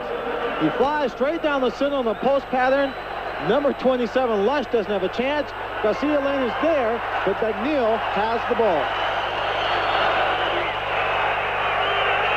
Tony Fritsch for the extra point try. High snap, but the kick is up, and it is good. So with 14 minutes to go in the third quarter, it's a 14-10 ball game. Take a look at Jim Kelly. He throws his ball about 60 yards in the air on a strike. Perfect pass right at the goal line. It is amazing that a young man can have such accuracy at such a distance. And Gerald McNeil has the speed to run an end pass that Jim Kelly throws. Houston is 15-3 when Kelly is thrown for 250 or more. All 140 pounds of him. Soaking wet. He's tough. He said I wasn't fast enough to play on this team. I'll find out just how tough he is. Dale Walters kicks off to Baltimore, and Mark McCant circles under it at the 7 to the sidelines, turned back inside, and hammered at about the 25. Now let's see if Houston makes some defensive adjustments here to stop Chuck Fusina from punching away at it. Well, we now know that the offense is fired up. This is more the typical scoring drive for the Houston Gamblers. 1 minute, 59 yards. I believe their average scoring drive, Keith, is in that 50-yard range and 2 minutes and about 4 plays. From the 25, Fusina at quarterback delivers a short pass that Riley catches. He got away from number 57, Mike Hawkins. And he turned it upfield, and he picks up a big gain on it. He moves from the 25 out to about the 42. And Fusina has hit 9 in a row, and here's Gerald McNeil with 10. All right, Keith Gerald now trying to recover here. He just hurt himself on the bench, got a splinter. He's bleeding under the fingernail. But they were in his own defense now, and you said, we were talking just before that they were giving you the short stuff. How'd you get deep? Well, they were giving us a zone the whole first half, you know. And they're real deep on top. I go in the locker room and I say, hey, you know, they're giving us a zone, they're real high on top, but let's make it attract me. Jim, you come back and you put it there out there as far as you can, and I'll run up under. You know, I just try to just get as deep as I can and run up under the ball. I like to say hello to my mom back at training. All right, Keith. Oh, they sneak that in, don't they? Familial greetings here. Gain on the play by Harbin. He, weaving through heavy traffic, picks up 3. Second down, 7. Well, he said he wanted to track me. He got it. The only problem for the secondary of the Stars was they were running a mile race, and he was running a 100-yard dash. He did a 9.2 in high school. Second and 7, Fusina deep. Loops it downfield. It's intercepted by Bradley. Luther Bradley, the old pro, circling under it, pulls it down, and the Gamblers take the turnover. It's so nice to see Luther Bradley doing that to other people and not to me as he did when I was a senior and he was a freshman in college. Luther Bradley picked off 6 passes in 1984 while playing with the Chicago Blitz against the Tampa Bay Bandits. Picks off number 7 on the season. 12:19 to go in the third quarter. Houston leading. Ex-Notre Damer Luther Bradley, who has found a considerable extension of his professional football career here in Houston. He was with the Chicago franchise. It went under, and Luther was lucky enough to find his way to this one. And he's having fun. Here come the Gamblers now. First down from the 37. Kelly's pass is tipped and almost picked off. Purville was in the neighborhood, but the ball was tipped away by Antonio Gibson. figuring just sending out their 4 receivers and dropping straight back, that Kelly can read the defenses and find his receivers almost anywhere on the football field. Billy Hardy had a chance to come up with that one, but he couldn't do it. Kelly is now 21 out of 31 for 251 yards. Little shovel pass ahead to Sam Harrell on a screen play blocking, and Sam is across the Baltimore 40 and pulled down at the 37. First down, Gamblers. Boy, he smelled that pressure coming and just dumped it, didn't he? Yeah, and after he dumped it, he was jogging downfield talking to the referee, the official, complaining about one thing or another. We'll see if we can pick it up. He's under a great deal of pressure. He was complaining about a player grabbing his face mask just after he released the ball, Keith. But Sam Harrell did a good job picking it up, running down the sideline. Sam is out now, and that'll bring Fowler in. And Kelly working from the Baltimore 37, leading 14-10.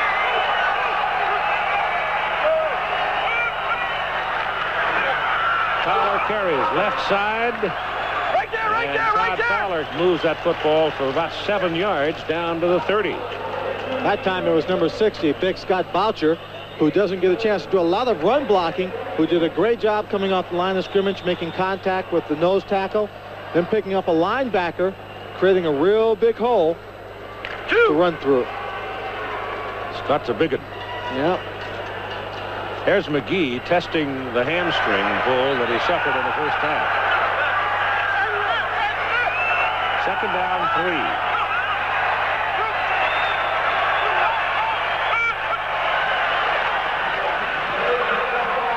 Kelly, a lot of time, and the ball goes right through the hands of Clarence Verdun.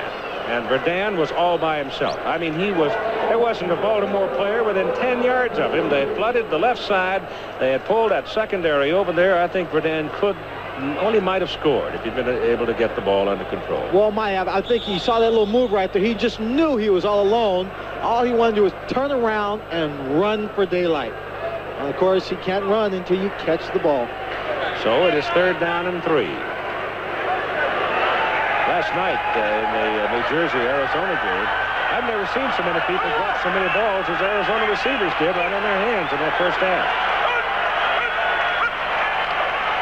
They go to Fowler. Fowler trying for the first down, and he tumbles down close to the first down. I don't think he's got it. Well, it depends on his mark. It looks like his knee may have touched before he got to the first down mark. We'll see where it's at. And from the crowd reaction, it seems to be a little bit short.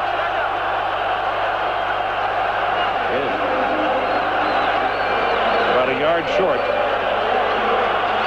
And they'll go.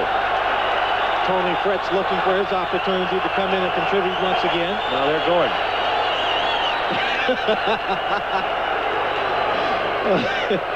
Tony says, everybody likes to kick the football at practice, but in the ball game, I'm the only guy that they want to go in and kick. Nobody wants my job dead. I like that face mask though. Kelly flips it back to Fowler, and Fowler is tackled behind the line of scrimmage.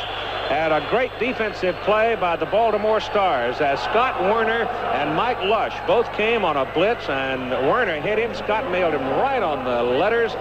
Kelly turned around, flipped it to Fowler, and the outside people controlled him.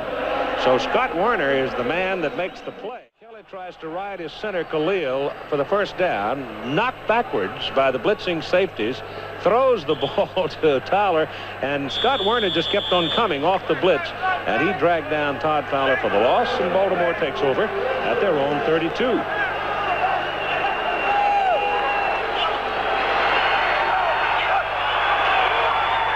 And it's Harbin. Alan Harbin works his way to about the 35, 3 yards. Keith, it's usually about this point in the season that the strategies for each ball club begin to change. We talk about tendencies and scouting. Many teams don't do it very well in terms of scouting them themselves. They don't see what mistakes they are, don't read their own tendencies, and they keep giving those away, giving another team the edge. This is when other teams are starting to see that and make adjustments in their offense and defenses. Houston shows blitz, and now they penetrate, get some pressure, but the pass is away to Dunnick, the tight end, and it's a big play for the Stars as Chuck Fusina delivered the ball just as the pressure got to him, and Dunnick turns into a big play all the way to the Houston 36. Steve Folsom, who had normally been the tight end the last 2 years, injured and still has not come back from the injury, and Dunick all in the mail here. That was number 90, Van Hughes, who came in and hit Chuck Fusina just as he delivered that pass. Chuck standing tall and tight in that pocket, waiting for the last moment, getting his receiver downfield. First down at the Gamblers' 36. Houston leading 14-10, 8.5 minutes to go, third quarter. Harvin splits it. Running over the right side between the center Oates and Comiskey. And he moves the ball down to about the 32, picked up 4 yards. In terms of reads, Keith, what the offensive line of the Baltimore Stars does so well is that when they go into their pass blocking, they have what you call a short set. They don't bounce back 2 or 3 yards. They just hop back, and they're in their pass protection, which means it's very difficult to read the pass blocking from their run blocking. Fusina off the dirt at second base, swings it out to Harvin, and Harvin has the ball go right through his fingers. Maybe they ought to check those footballs. They must be slick. I don't think it's that they're so slippery. It could be an adjustment with the lights. You see the pass protection, very good for Fusina. He just let that one go right through his hands, bounce off his pads. I remember coming here in 1965 early and doing the baseball telecast between the Dodgers and the Astros. And that was when the Dome, of course, had just opened. And that first year, they really had trouble. They finally shaded the Dome a little bit and cut down the amount of light coming in. Third down and 7. And Fusina is away with it. And well short of the intended target, Scott Fitzke.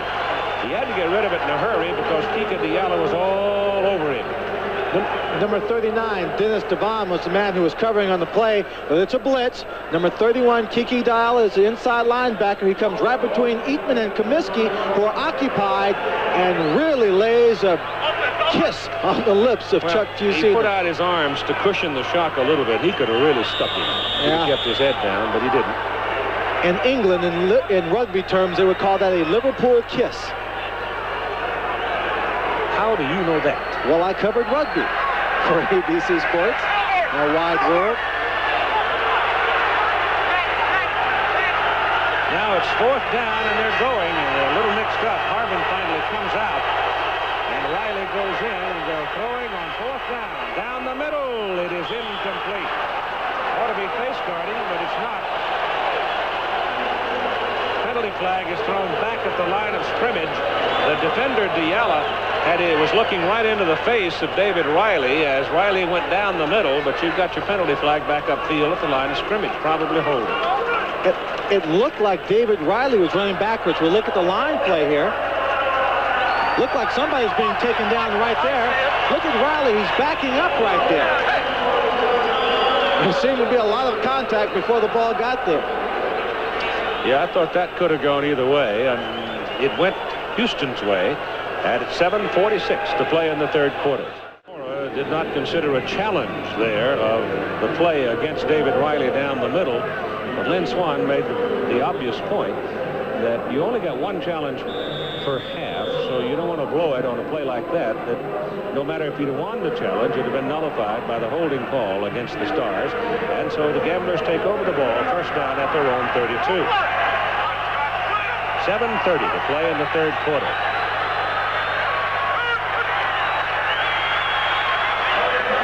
Kelly's pass is good. Verdun making the catch in front of Antonio Gibson. Here, I think, is another very important thing now. For all the world, it looked to me like that Gibson could step in and intercept that ball. But he was only a half step off the play, and Kelly was able to drill the ball with sufficient velocity that Gibson just simply couldn't make the move. Now watch. See? There he goes. You're right. Just a half step back. The ball's thrown just enough to the outside where it made it a tough angle also. And it's a first down. From the 47, Kelly puts it up in the air. It might be a problem. Oh, you got a penalty flag on that one. You got to have a penalty flag on that, don't you? He knocked down the receiver. Mike Lush has the intercepted ball. And Lush returns the ball all the way back to the 39, but the receiver was not flat. There won't be a call because it's like an offensive foul in basketball. The defensive back had position on the field. The receiver cannot initiate contact with the defensive back. He doesn't have to go for the ball, but he can hold his ground. On that particular play, now we get a flag. It looked like the defensive back had position. And well, you need to go back a little further, though, to see, ran into him. See where it is. The penalty flag may be here against Houston. McNeil was beefing so long and so loud about it that they have thrown a flag on him, and it's the interception plus 15. Whoa, that's a tough play, isn't it? That is a big swing. I don't know, 20. I got to think that 9 times out of 10 you get a flag on that play when the receiver's flat. 9 times out of 10 you would. But I have to believe that because there was no flag, the official either didn't see it or he was in good position to see what was going on. Now you see the defensive back has position. McNeil turns upfield and bumps into him and falls down. And Baltimore now is at the Houston 46-yard line as Fishita dumps it out to Riley on a screen pass, cuts it back in the middle. And David Riley picks up about 10 yards on the play. Cleveland Crosby finally brought him down. Kelly didn't get a lot on that pass either. The ball kind of got up there and turned into a dime Puyo. Well, he sailed it back, dropped back and sailed it as hard as he could. He got hit very hard on that play, Keith. Just as he released it, he was going back onto his back, so he couldn't step into that pass. Brian Thomas is in right now at the deep back position and has the ball. And on second down and a yard, Thomas runs for the first down to about the Houston 33. 32. Playing with a very sore ankle. And we've got a gambler shaken up a little bit on the play. It's Diala, but now he's up and about. And the offense is back in the lecture business with John Jenkins, the offensive coordinator.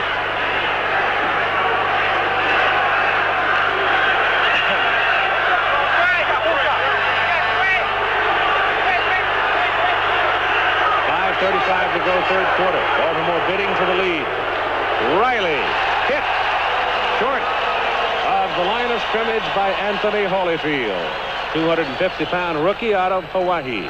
He's getting a lot of chances to play here this afternoon, Keith, with Pete Caton and also Tony Fitzpatrick out because of injuries. The backup people have spent a lot of time on the playing field. Moment with Tim Brent.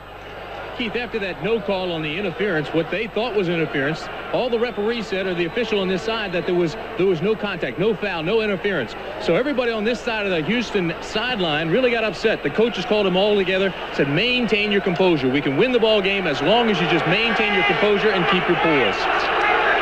Second down and 12 now after a loss of 2 yards by Holyfield.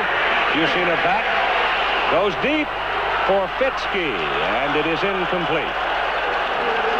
Ball went out of bounds. Covering all the way is Mike Mitchell.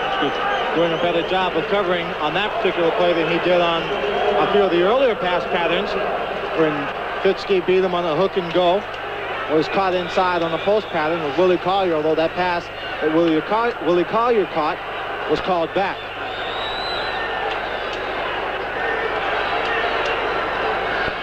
James Caber, who was just activated, second year out of Missouri, is in now, number 88. At a wide receiver spot. That's a good number. Third and 12.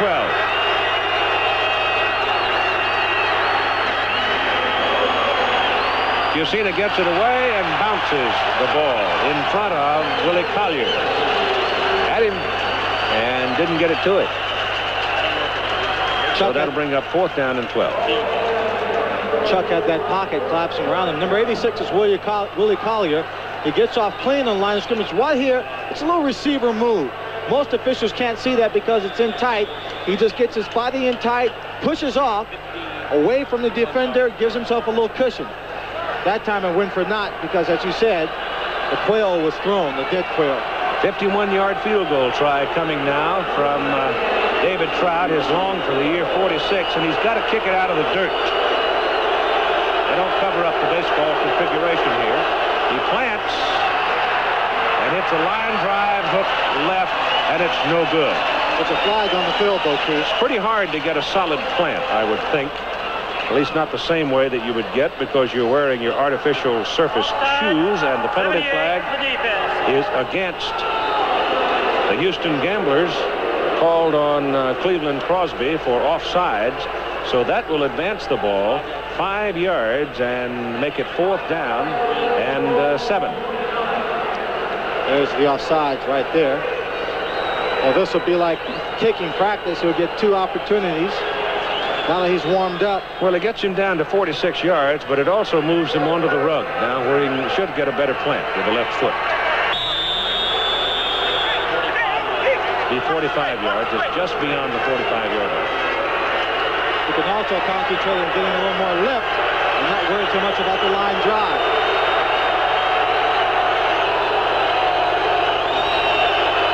Tim Reardon picks it up. It's a fake. Reardon gets his pass away.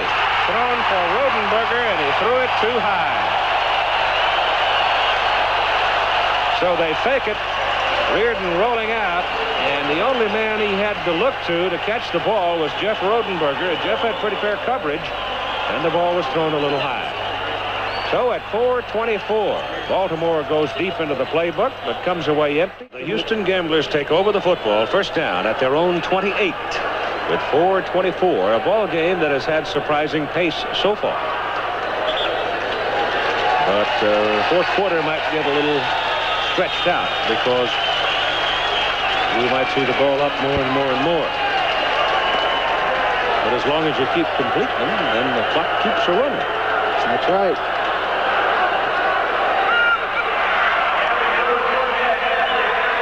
Kelly down the middle, intercepted by Lush.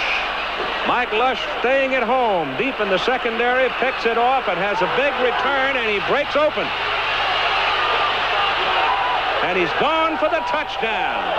And Baltimore back to the lead. No flag.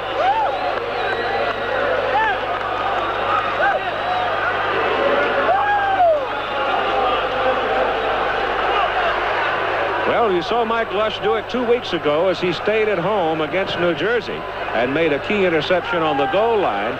He did the same thing today, stepped in front of the pass and returned it 55 yards for a TD. The big breaks in this ball game have come as a result of turnovers by the Gamblers.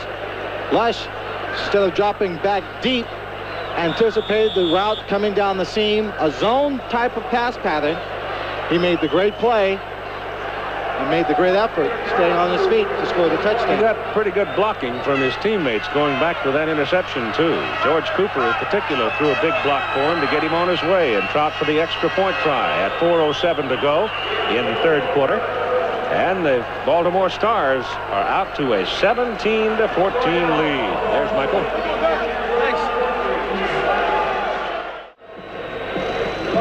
Glad to have him with us. Used to go to Rapid City a lot with the amateur boxers. Always enjoyed it because they are very hospitable folks up in that part of the country. Right now, the Gamblers have to become a bit more inspired to stay away from their mistakes. For Kelly, that's Vince Tobin, the defensive coordinator of the Stars. He was one of the prime candidates for the University of Missouri head job. That's where he went to school. Woody Widenhofer got the job. Here's Trout's kickoff. Bounces. Taken over there by Corville. And Vince Corville can't find enough room to pop it. But that little turn that he made netted him 3 more yards, and he brings it back out to near the 27. Those guys are so fast. All they look for is a little knot hole to run through. And they're so small they can fit, and they're gone. Mark McCants, who was injured 2 weeks ago, returning a kickoff, sprained his right ankle, is now hobbled off the field. He's the hot man on the kick coverage teams, and he is re-injured that right ankle.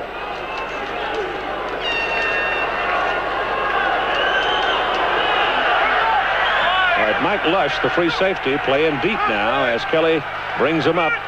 First down. Pops once, and they've got him. They sack him back inside the 20.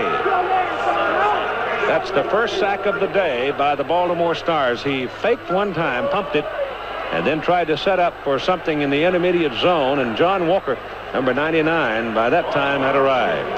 Number 91, Buddy Moore, also added a little bit of pressure, jumping out on that pile. That's Mark McCants there. By the pained expression on his face, I do not think we'll see him back this afternoon. Those things just stay with you for a whole season sometimes. Especially when you're playing on AstroTurf and the pounding you take. Hamstrings also is an injury that is prevalent on this kind of surface. Kelly now working from the 19, dumps it off to Sam Harrell. Harrell gets it out to about the 26. Still short of the original line of scrimmage. So they'll be looking now at third and long, third down and about 12.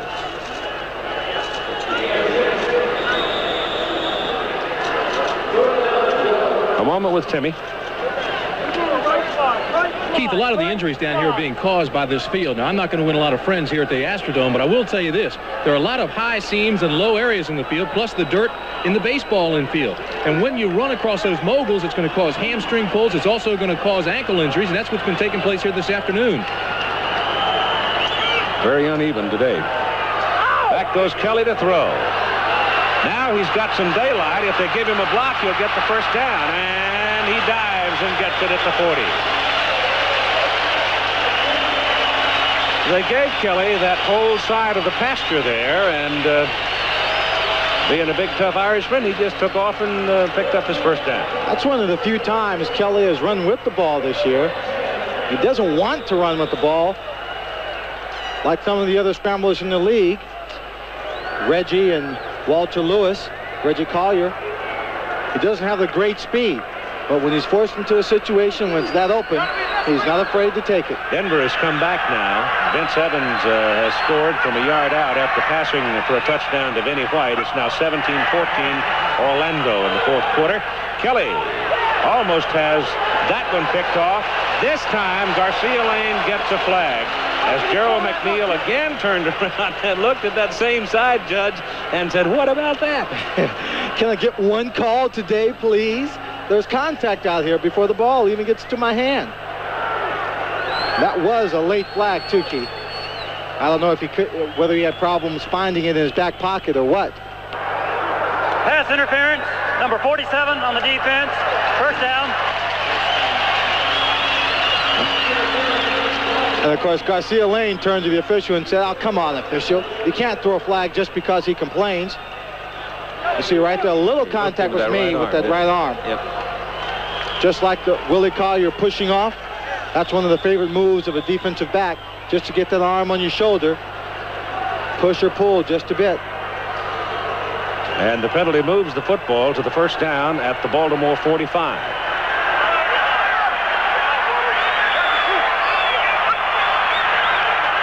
Little quick one. And Mark Maroos doesn't get a whole lot out of it. The Cowboy from McNeese State is wrestled down around the 40, so give him 5. He had one of his own guys, Scott Boucher, coming up trying to knock some of those people off his back. Scott came maybe within inches of hitting little Boucher. Excuse me, Mark Maroos. Kelly is now over 300 yards in the ball game, 303. Sean Potts is in now. As a wide man, I'm not called his name. Kelly pumps it, throws it, and now you got a penalty flag. Garcia Lane had a hold of Gerald McNeil. I mean, he almost took his britches off. Oh, I tell you. They always tell defensive backs, if the man's going to run by you, he's got you beat so bad for a touchdown, don't just let him go. Reach out and grab him, hang on to him. If that was a tearaway jersey, all he would have had in his hand would have been the jersey, because he just grabbed onto it and waited until he just fell to the ground. Now, the question is here, is it holding or is it pass interference? I think they have to call intentional pass interference.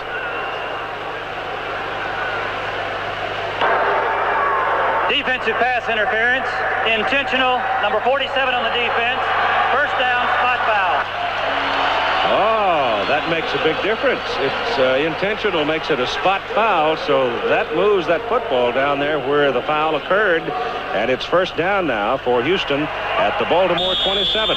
One of the key rule changes that the USFL made was in pass interference, that if it was not intentional, then it was a penalty marked off from the line of scrimmage. But when it is intentional, then the ball goes to the spot of the foul, which can make a big difference in a big game. 17-14. Baltimore Stars lead the Houston Gamblers with 12 seconds to go in the third quarter. And the pass thrown short, but it is caught by Clarence Verdun. No, they rule it off. He caught that ball, didn't he? Looked like he caught it. The official, number 81, was in good position to see whether he had trapped it, whether it bounced on the ground, and I believe it did bounce for a second there, Keith. 8 seconds to go in the third quarter. Have another look at it. This is the angle that we have from the booth. You see right here, the ball's coming in. It's low. He catches it, bobbles it just a bit. I'll not debate it. Second down and 10. Up two.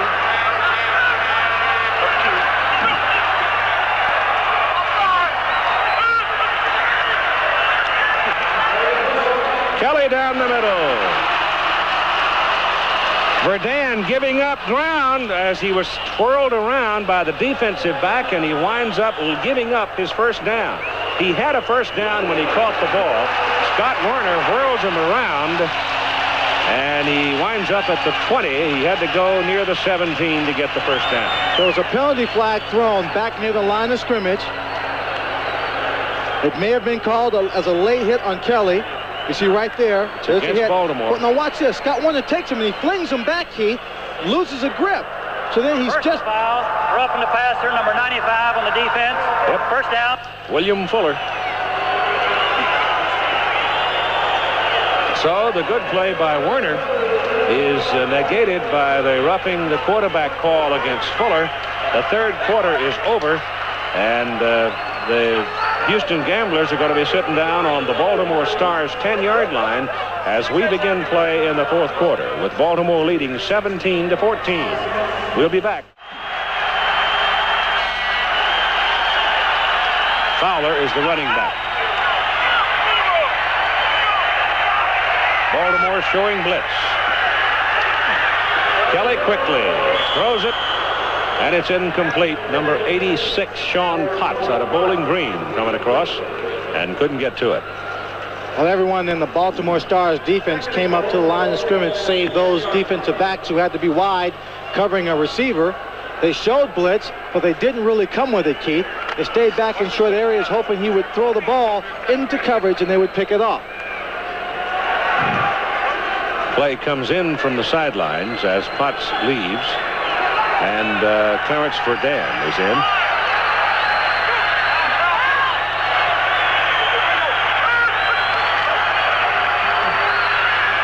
Kelly sacked, drops the ball, and a fight for it. Baltimore may have it. I don't know. It looked like William Fuller was reaching for it. Fuller jumped on top of it, then Kelly jumped in there with him. Baltimore's got it. Well, Kelly's got to lose the wrestling match with Fuller, for heaven's sakes, because William is 6'4", 250. So the Gamblers turn it over, knocking on the door. This has been what has caused the Gamblers to be behind in this ball game, Keith, and not to have any more than those 14 points on the scoreboard. Turnovers. 4 of them. They've had 4 in the ball game. Interceptions, 2 big fumble recoveries, and all of them stopping scoring drives. So William Fuller, who got nailed on that penalty for roughing the passer, atones with that, knocking the ball out of Kelly's hands and winning the wrestling match. And the Stars go to work from their 21.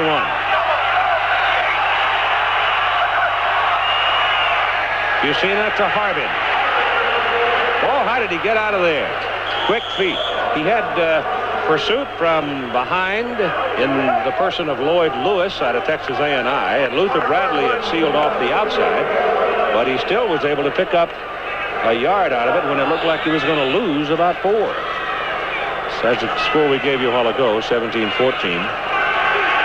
And Oakland 13-3 over Los Angeles. Keith, at the start of the ball game, we gave you some strategy of what could take place. And at this point in the ball game, The strategy of the Baltimore Stars has been working much more efficiently and results is a 3-point lead. That's Harbin. And Alan Harbin running in behind Eatman and Comiskey. Weaves his way out for a first down. The Stars have been able to control the ball offensively. Without their running back, Irv Eatman, they've resorted to throwing the ball much more than they would like to. At the end of the third quarter, they had 69 yards rushing, but 245 yards passing. Number 75, Irv Eatman, Chuck Comiskey doing a great job on the right side, but they have been surprising the Gamblers and going a little bit to the left in key circumstances. They come back to the bread and butter side now, though. Or as Alan Harbin said, where the meat is. Where the meat is, where they can control the game, keep it away from the Gamblers. I know Jim Kelly is not pleased with his performance. Todd Fowler sitting next to him, his offensive coordinator in the white shirt. Fowler's the fullback, and John Jenkins is the coordinator there in the white shirt. Harbin now with 72 yards on 20 carries. Close enough. There's Kelvin. Bouncing around, can't play today, pulled hamstring. Second down, 8. You seen it back, gets it off, and the pass is caught at midfield, just over midfield, on a bullet thrown by Fusina to Willie Collier. Now, Durwood Rockamore was there, but the ball was thrown with good velocity. 49-yard line of Houston. Well, Rockamore gave him a good hit. Tried to make him fumble the football. We'll take another look at it. Fusina doesn't have the strongest arm in the world, but this one is on the line. And so is the hit. But it's a completion for number 86, Willie Collier. And a first down for Baltimore. Into the middle goes Alan Harbin again. That tight end, Dunnick. He's getting away with it every time. I tell you, when he turns upfield, he's a full step ahead upfield. And in fact becomes a blocking back, but they're letting him have that full turn upfield before the ball snap. I might challenge that. You're going to challenge it? You would? Let's try the fourth. We're going to have another look. I think if it's a key play, yes. Second down, long 3. Harbin again.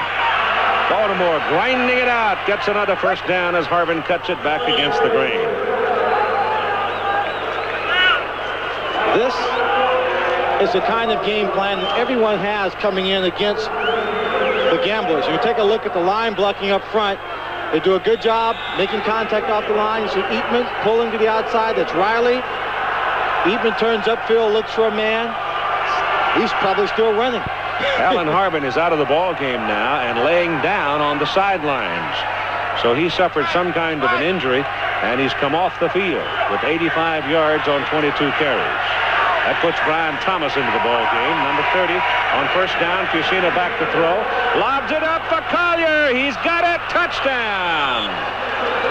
So Fusina throws a fade high in the air, and Willie Collier runs into the corner with it.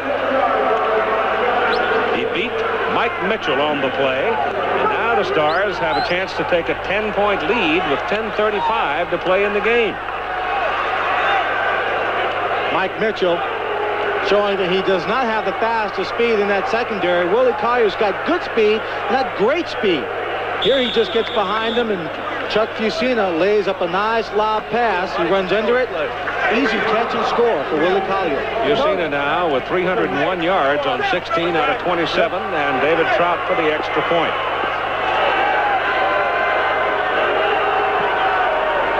It's good. We'll take another look at it. Chuck Fusina putting the ball up in the air. He'll be coming right at you, so you get the receiver's perspective. And this is just a judgment right here. Pure judgment. He's got to toss it, give him some room to run under, but just throw it right over the shoulder of the receiver where the defensive back can't make the play. And so the undefeated Houston Gamblers are up against it at home, trailing. There's Jim Kelly waiting to get his hands on the football again. Alan Harbin of Baltimore had cramps. He will be able to return. He's had to work very hard today in the absence of Kelvin Bryant. David Trout kicks it off, and this time he still can't get it to Eason. It's still Verdant. And Verdun is brought down up around the 26-yard line. As they get the football, they've got 10 minutes and 27 seconds to work with, and they are down by 10. Well, at this moment, for those people at home who have watched the Gamblers play before, remember back to their game against the LA Express. First game of the season, they were behind in the fourth quarter by a lot more, and they came back and won the ball game by a point. Yeah, they were down 20 points, 33-13. So they are quite capable. This defensive crowd may be a little tougher, though.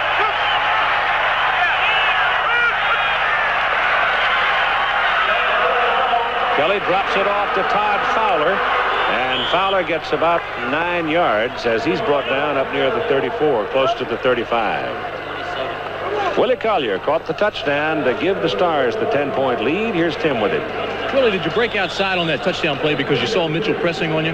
Yes, the coach saw him earlier in the game that he was doing a lot of pressing, so we was going to try to run a hook and go on him, but he pressed, so I really didn't have to do the hook. I just took it straight upfield. All right, so they gambled, and the Stars took advantage of it, Keith. Sure did. There it was. Second down, call it 2.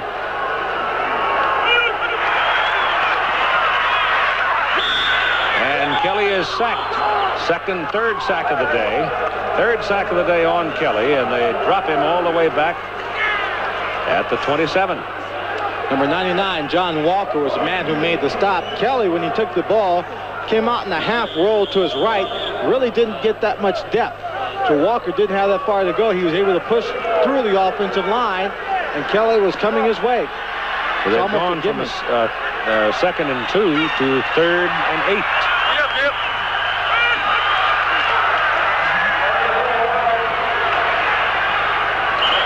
Verdun passed too high to him, and it brings it up 4th and 8, and Houston will have to punt. Kelly looked tentative on that pass. He did. He didn't really burn it in there. I think he felt that it was a little too crowded to drill, so he tried to loft it with a little velocity. Dale Walters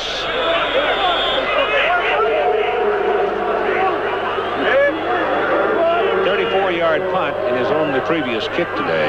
Garcia Lane, the returner for Baltimore. Snap a little high, but Walters gets it out, but doesn't get it to turn over. And Lane calls a fair catch up at the Baltimore 40.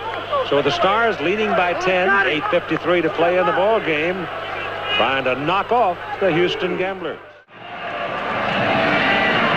From the 40 now, Baltimore will try to control the football.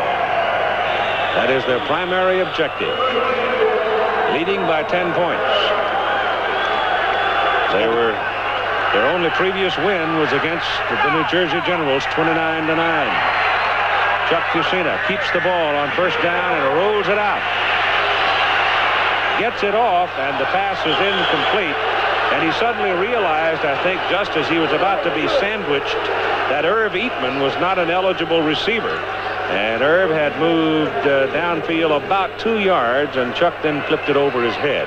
He's done that before, Keith. A couple other times he's thrown that ball in Irv Eatman's direction, just getting rid of it. He's very fortunate that the officials didn't call him for intentional grounding on that play. Maybe they will eventually put Irv in an offensive alignment that makes him tackle eligible, and he can get the ball once, huh? Well, I, for one, wouldn't want to be in his way.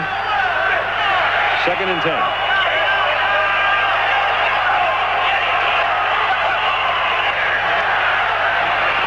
This is Harvin. And Alan Harvin, who has had a big day running hard, comes up for 7 yards.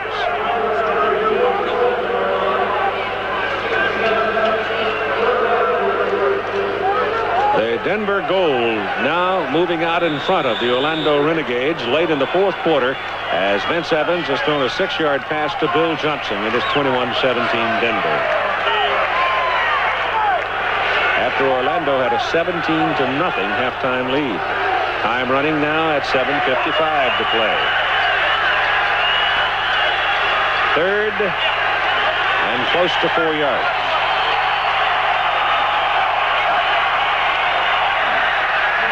Bucina looks for Fitzke, throws it to Riley out of the backfield, and the fullback makes the catch on a first down at the 45 of Houston. And so Baltimore will get another series of snaps. It was crowded down there on the right side of that football field. He had two wide receivers on that side and Riley coming out. He had his choices. Fitzke was covered, looked like he was about to pop open a little bit deeper. But Bucina took the very short pass and the safe pass to pick up a ball control first down. This is what Riley does for you in the backfield. He's a good receiver. He's caught 5 today for 51 yards. This is Thomas. Brian Thomas cuts it into about the 41, and that's a 4-yard pickup.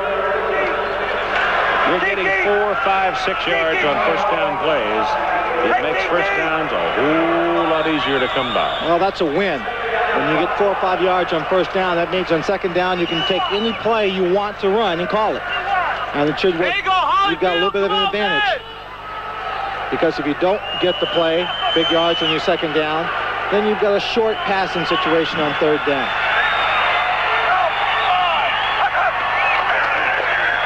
They send Thomas in the middle, and they'll be looking at third and just a little more than 2 yards. Houston has got to dig in and stop this ball club. That first third down situation was an opportunity for them. But the Stars came out on top. That's Jim Eddy, the defensive coordinator, signaling Kiki Diala for the defensive alignment. Now they've got another third down situation where they can take the ball away or at least stop them. Well, they've taken Fitzke out of the lineup. Baltimore has, Lynn, so it's got run all over it.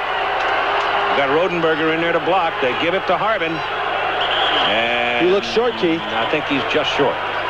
He is stretched out, and he has the ball just on the Baltimore side of the 35-yard line, and the yard marker is just on the other side of that line.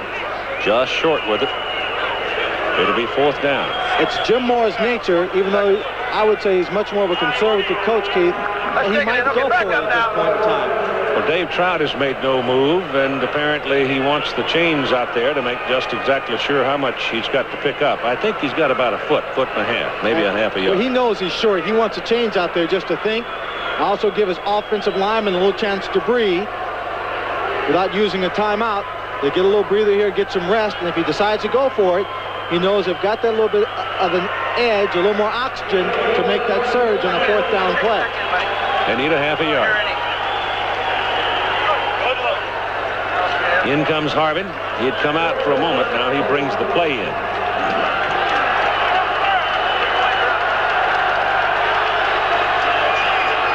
Well, here we go with another Lynn Swann ill-fated coaching suggestion, Keith. I think I'd throw the football in this situation. I wouldn't. I'd go ahead and take the chance. I think Bucina will sneak it. No, he gave it to Harbin, and Harbin dives, and he's got it.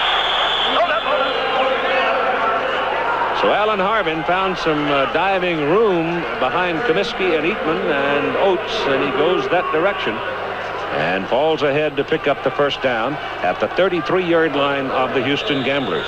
And now time, 5 minutes to play. 10-point lead for the Baltimore Stars. Houston, the only remaining undefeated team in the USFL. And that in great jeopardy at this moment.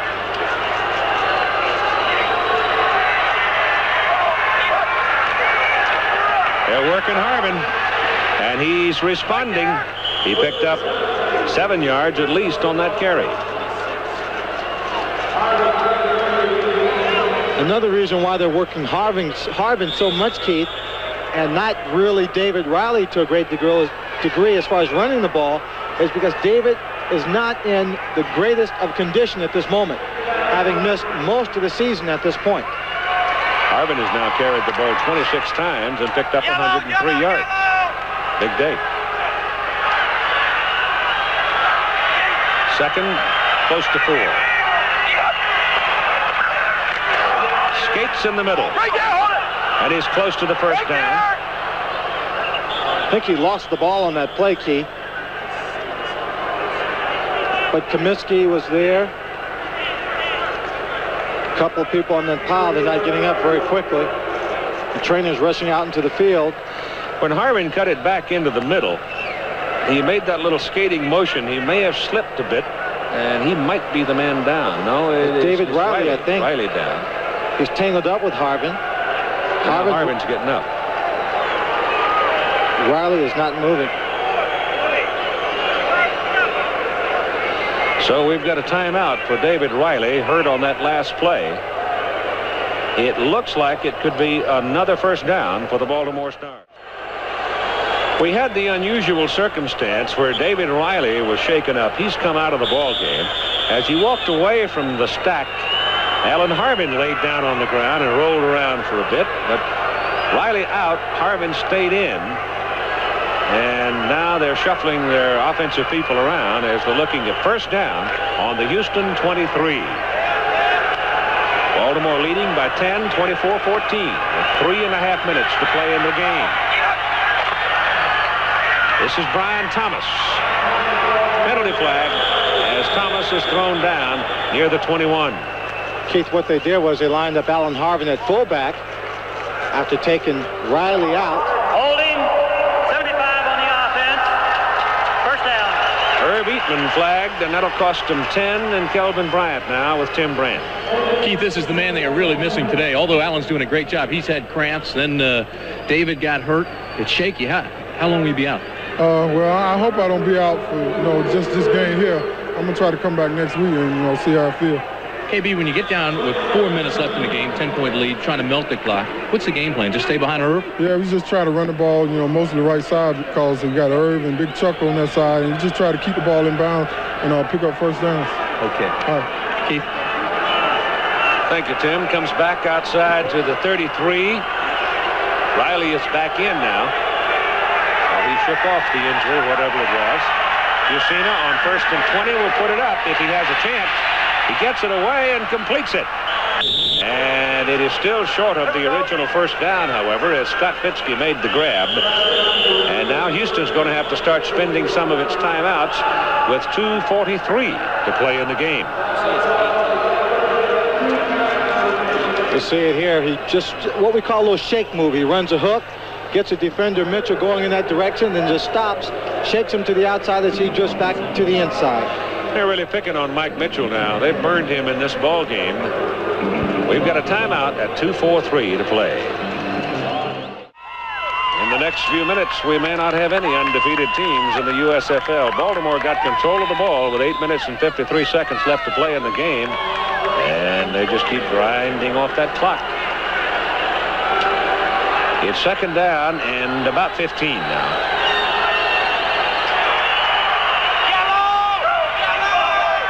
Fitzke in motion. They give it to Harvin.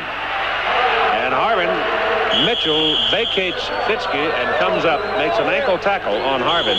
And Harvin moves it down to the 21. So Baltimore now will be looking at 3rd and about 9. Pardee uses up another timeout, though. But Denver Gold comes back. And they're out in front now of the Renegades. LA Express continues to have problems in 1985, not being able to play well. Frank Sire started today at quarterback for Los Angeles, replacing Steve Young, who suffered the injured knee a week ago in the loss at Arizona. So not a very good year for the Express.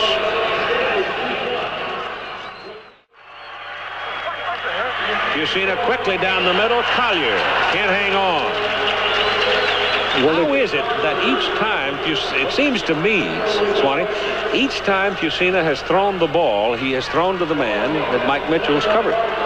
Well, they're just picking on Mike Mitchell. It's either something they saw in the film or something they picked up this afternoon where Mike Mitchell is not playing the best of coverages. If he's not the fastest guy, I think they knew that coming into the ball game. But to pick on him to this degree, I think had to be a combination of the two. Alignment plus a plan.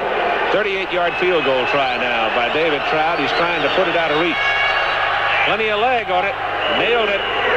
So David Trout now makes it a 27-14 ball game. Baltimore leading the undefeated Gamblers. Let's see about Kelly Magic. One of the advantages that the Houston Gamblers have at this particular point in the ball game, Keith, is that their basic offense is already very much like a 2-minute drill, a hurry-up offense. Yep. So the only difference would be in the fact that they don't get into a huddle to call the plays. Kicks off. Low skidding kind of a kick. And he finally gets it into Calvin Eason's hands. And Eason is dragged down short of the 20. They bring him down at the 18. I don't think David Trout is intentionally trying to kick that ball low like that, Keith. But he's done it just about every time. The ball hits a big bounce. Takes him a little bit longer to get the ball. Turnovers, turnovers, turnovers. That's been Houston's problem. They scored on their first 2 possessions in the first half, and then the first possession in the second half. Houston has 1 timeout remaining, and they get the ball at 2:06 to go.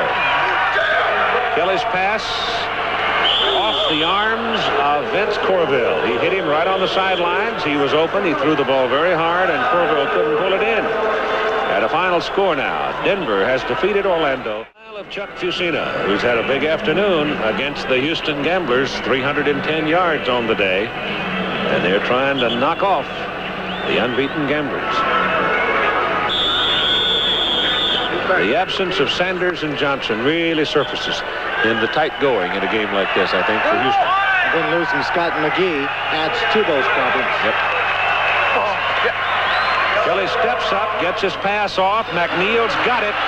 And McNeil heading for the sidelines, gives up a little yardage to get to the sidelines and kill the clock at 1:51. And the Gamblers have a first down up around their 38-yard line, 37-yard line. Yeah, you don't usually watch a guy spend a lot of time running from the middle of the field to the sideline. He's got the kind of speed where he knows he can get there. But unfortunately, he also has that kind of speed where he will take more chances and give up ground in trying to get away from people. And as you mentioned, he gave up a couple yards getting to the sideline. He's now caught 10 balls today for 165 yards, 1:51 to play.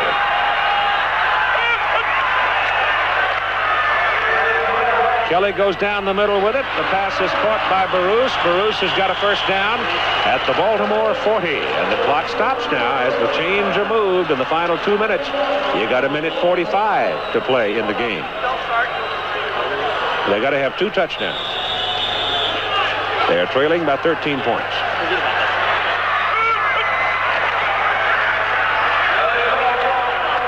Kelly's pass to Verdun. He runs away from the linebackers and slides down, getting another first down at the 26 of Baltimore. Baltimore is still playing prevent.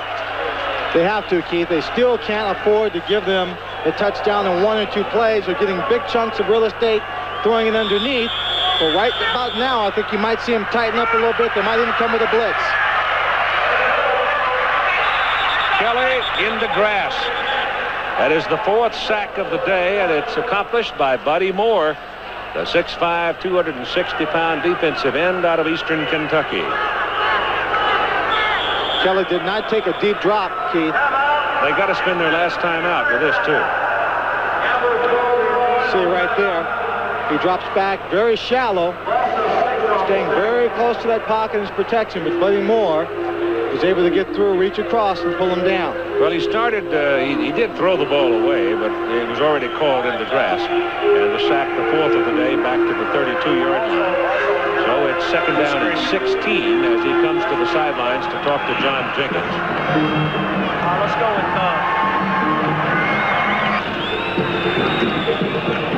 Baltimore Stars, this year, coming into this ball game, they come in with a 1-3-1 record, but this year they only seem to play well against the good teams. On second and 16, Kelly feeling the pressure, gets it off, thrown to Sam Harrell. Harrell trying to get to the sidelines, he can't do it. Brought down by Sam Mills. Now, the clock will keep on rolling. Houston very quickly up. Calling the plays at the line of scrimmage. Coming up on a minute to play in the game. 3rd and 11.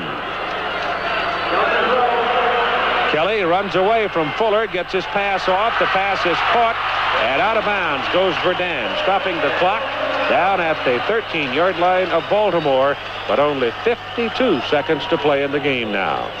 The clock does stop every time you pick up a first down, but the important part about that particular catch and getting out of bounds is that they can now afford to huddle up because the clock will not be restarted until play is initiated. 52 seconds. I think the decision is already in the book.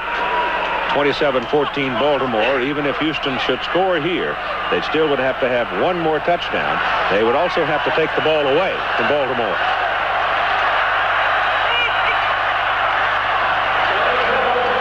Kelly gets it off. The pass is incomplete. Thrown very high, and McNeil could not come down with it. Garcia Lane dove for it. Kelly had to get that ball off much faster than he wanted to. He was under a great deal of pressure. So instead of just throwing it into the ground, he threw it a little bit high to give McNeil a chance. McNeil, a game ball player, having a great afternoon even in defeat, went up high in the air to make the catch. Couldn't hang on to it and took a little bit of a hit too. The Stars will go to 2-3-1. Houston will drop to 5-1. Denver goes to 4-2, joining Arizona at that mark. And Kelly rolls it out, throws a little short dump, trying to set up a screen pass. The ball bounced off somebody up front, and it was caught by offensive lineman Dan Rosato out of Northern Illinois. As long as the ball hits an eligible receiver first, then anyone else can pick it off and hang on to it after that, including an offensive lineman, without penalty. 3rd down and 9 now.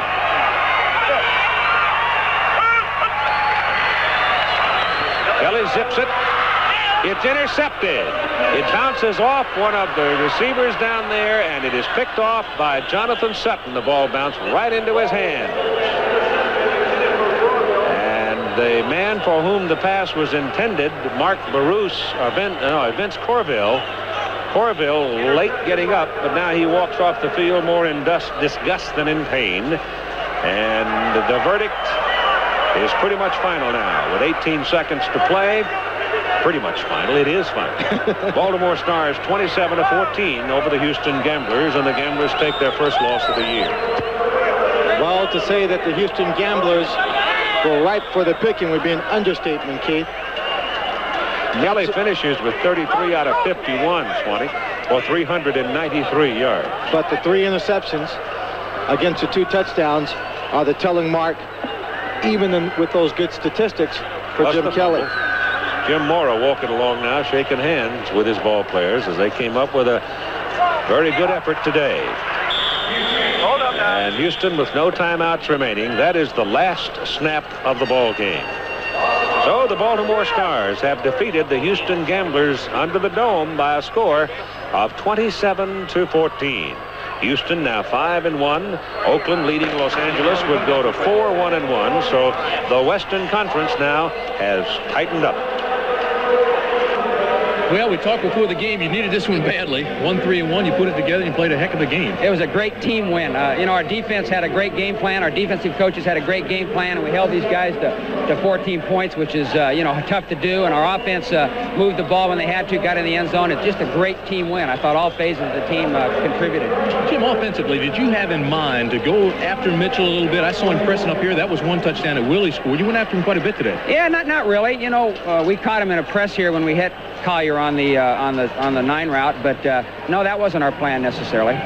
Ball control, you do that well. You did it here today. I know you also wanted to score some points. You got 27. You probably wanted more. Well, the big play too, of course, was the interception return for a touchdown by Mike. It was a great play. Again, we got some good blocks by our defensive people, but we had opportunities to score more points. We've had difficulty scoring points in the past few weeks, and we stalled a little bit today, but we got enough, and that's the main thing. First time you've ever played Houston. You've seen them quite a bit on film. You know what they can do with that run and shoot. It looked like you were trying to keep everybody underneath, and it worked pretty well. Well, what you got to do is, number one, you can't let them get the big play, and they got the 1 on us, and that hurt. That put them back in the ball game, and was a big play for them. But we make them nickel and dime you down the field, Hope they'll make a mistake somewhere along the way, or we'll come up with an interception or a fumble recovery, and it worked that way most of the time, except for the one long one they got, the easy one. Okay, a win like this now, Jim, is it enough to turn things around for you? Well, I don't know. You know, we've been playing pretty good. I don't know if it's a question of turning it around. We just gotta keep winning and keep getting better and keep improving. We've been playing pretty good. We just been coming up short. I'm not disappointed in how our guys have been playing, even though we haven't been winning. All right, Jim. Good luck the rest of the way. Thanks a lot. Thanks for stopping by. Keith? All right, Timmy, once again, your final score in the ball game, 27-14. The Baltimore Stars hand the Houston Gamblers their first loss of the 1985 season. And Houston goes on the road to New Jersey next Sunday afternoon, a game that we'll have for you. And they've got a lot of hurt people. I don't think they're really going to get anybody. Might get Richard Johnson and Pete Caton back next week.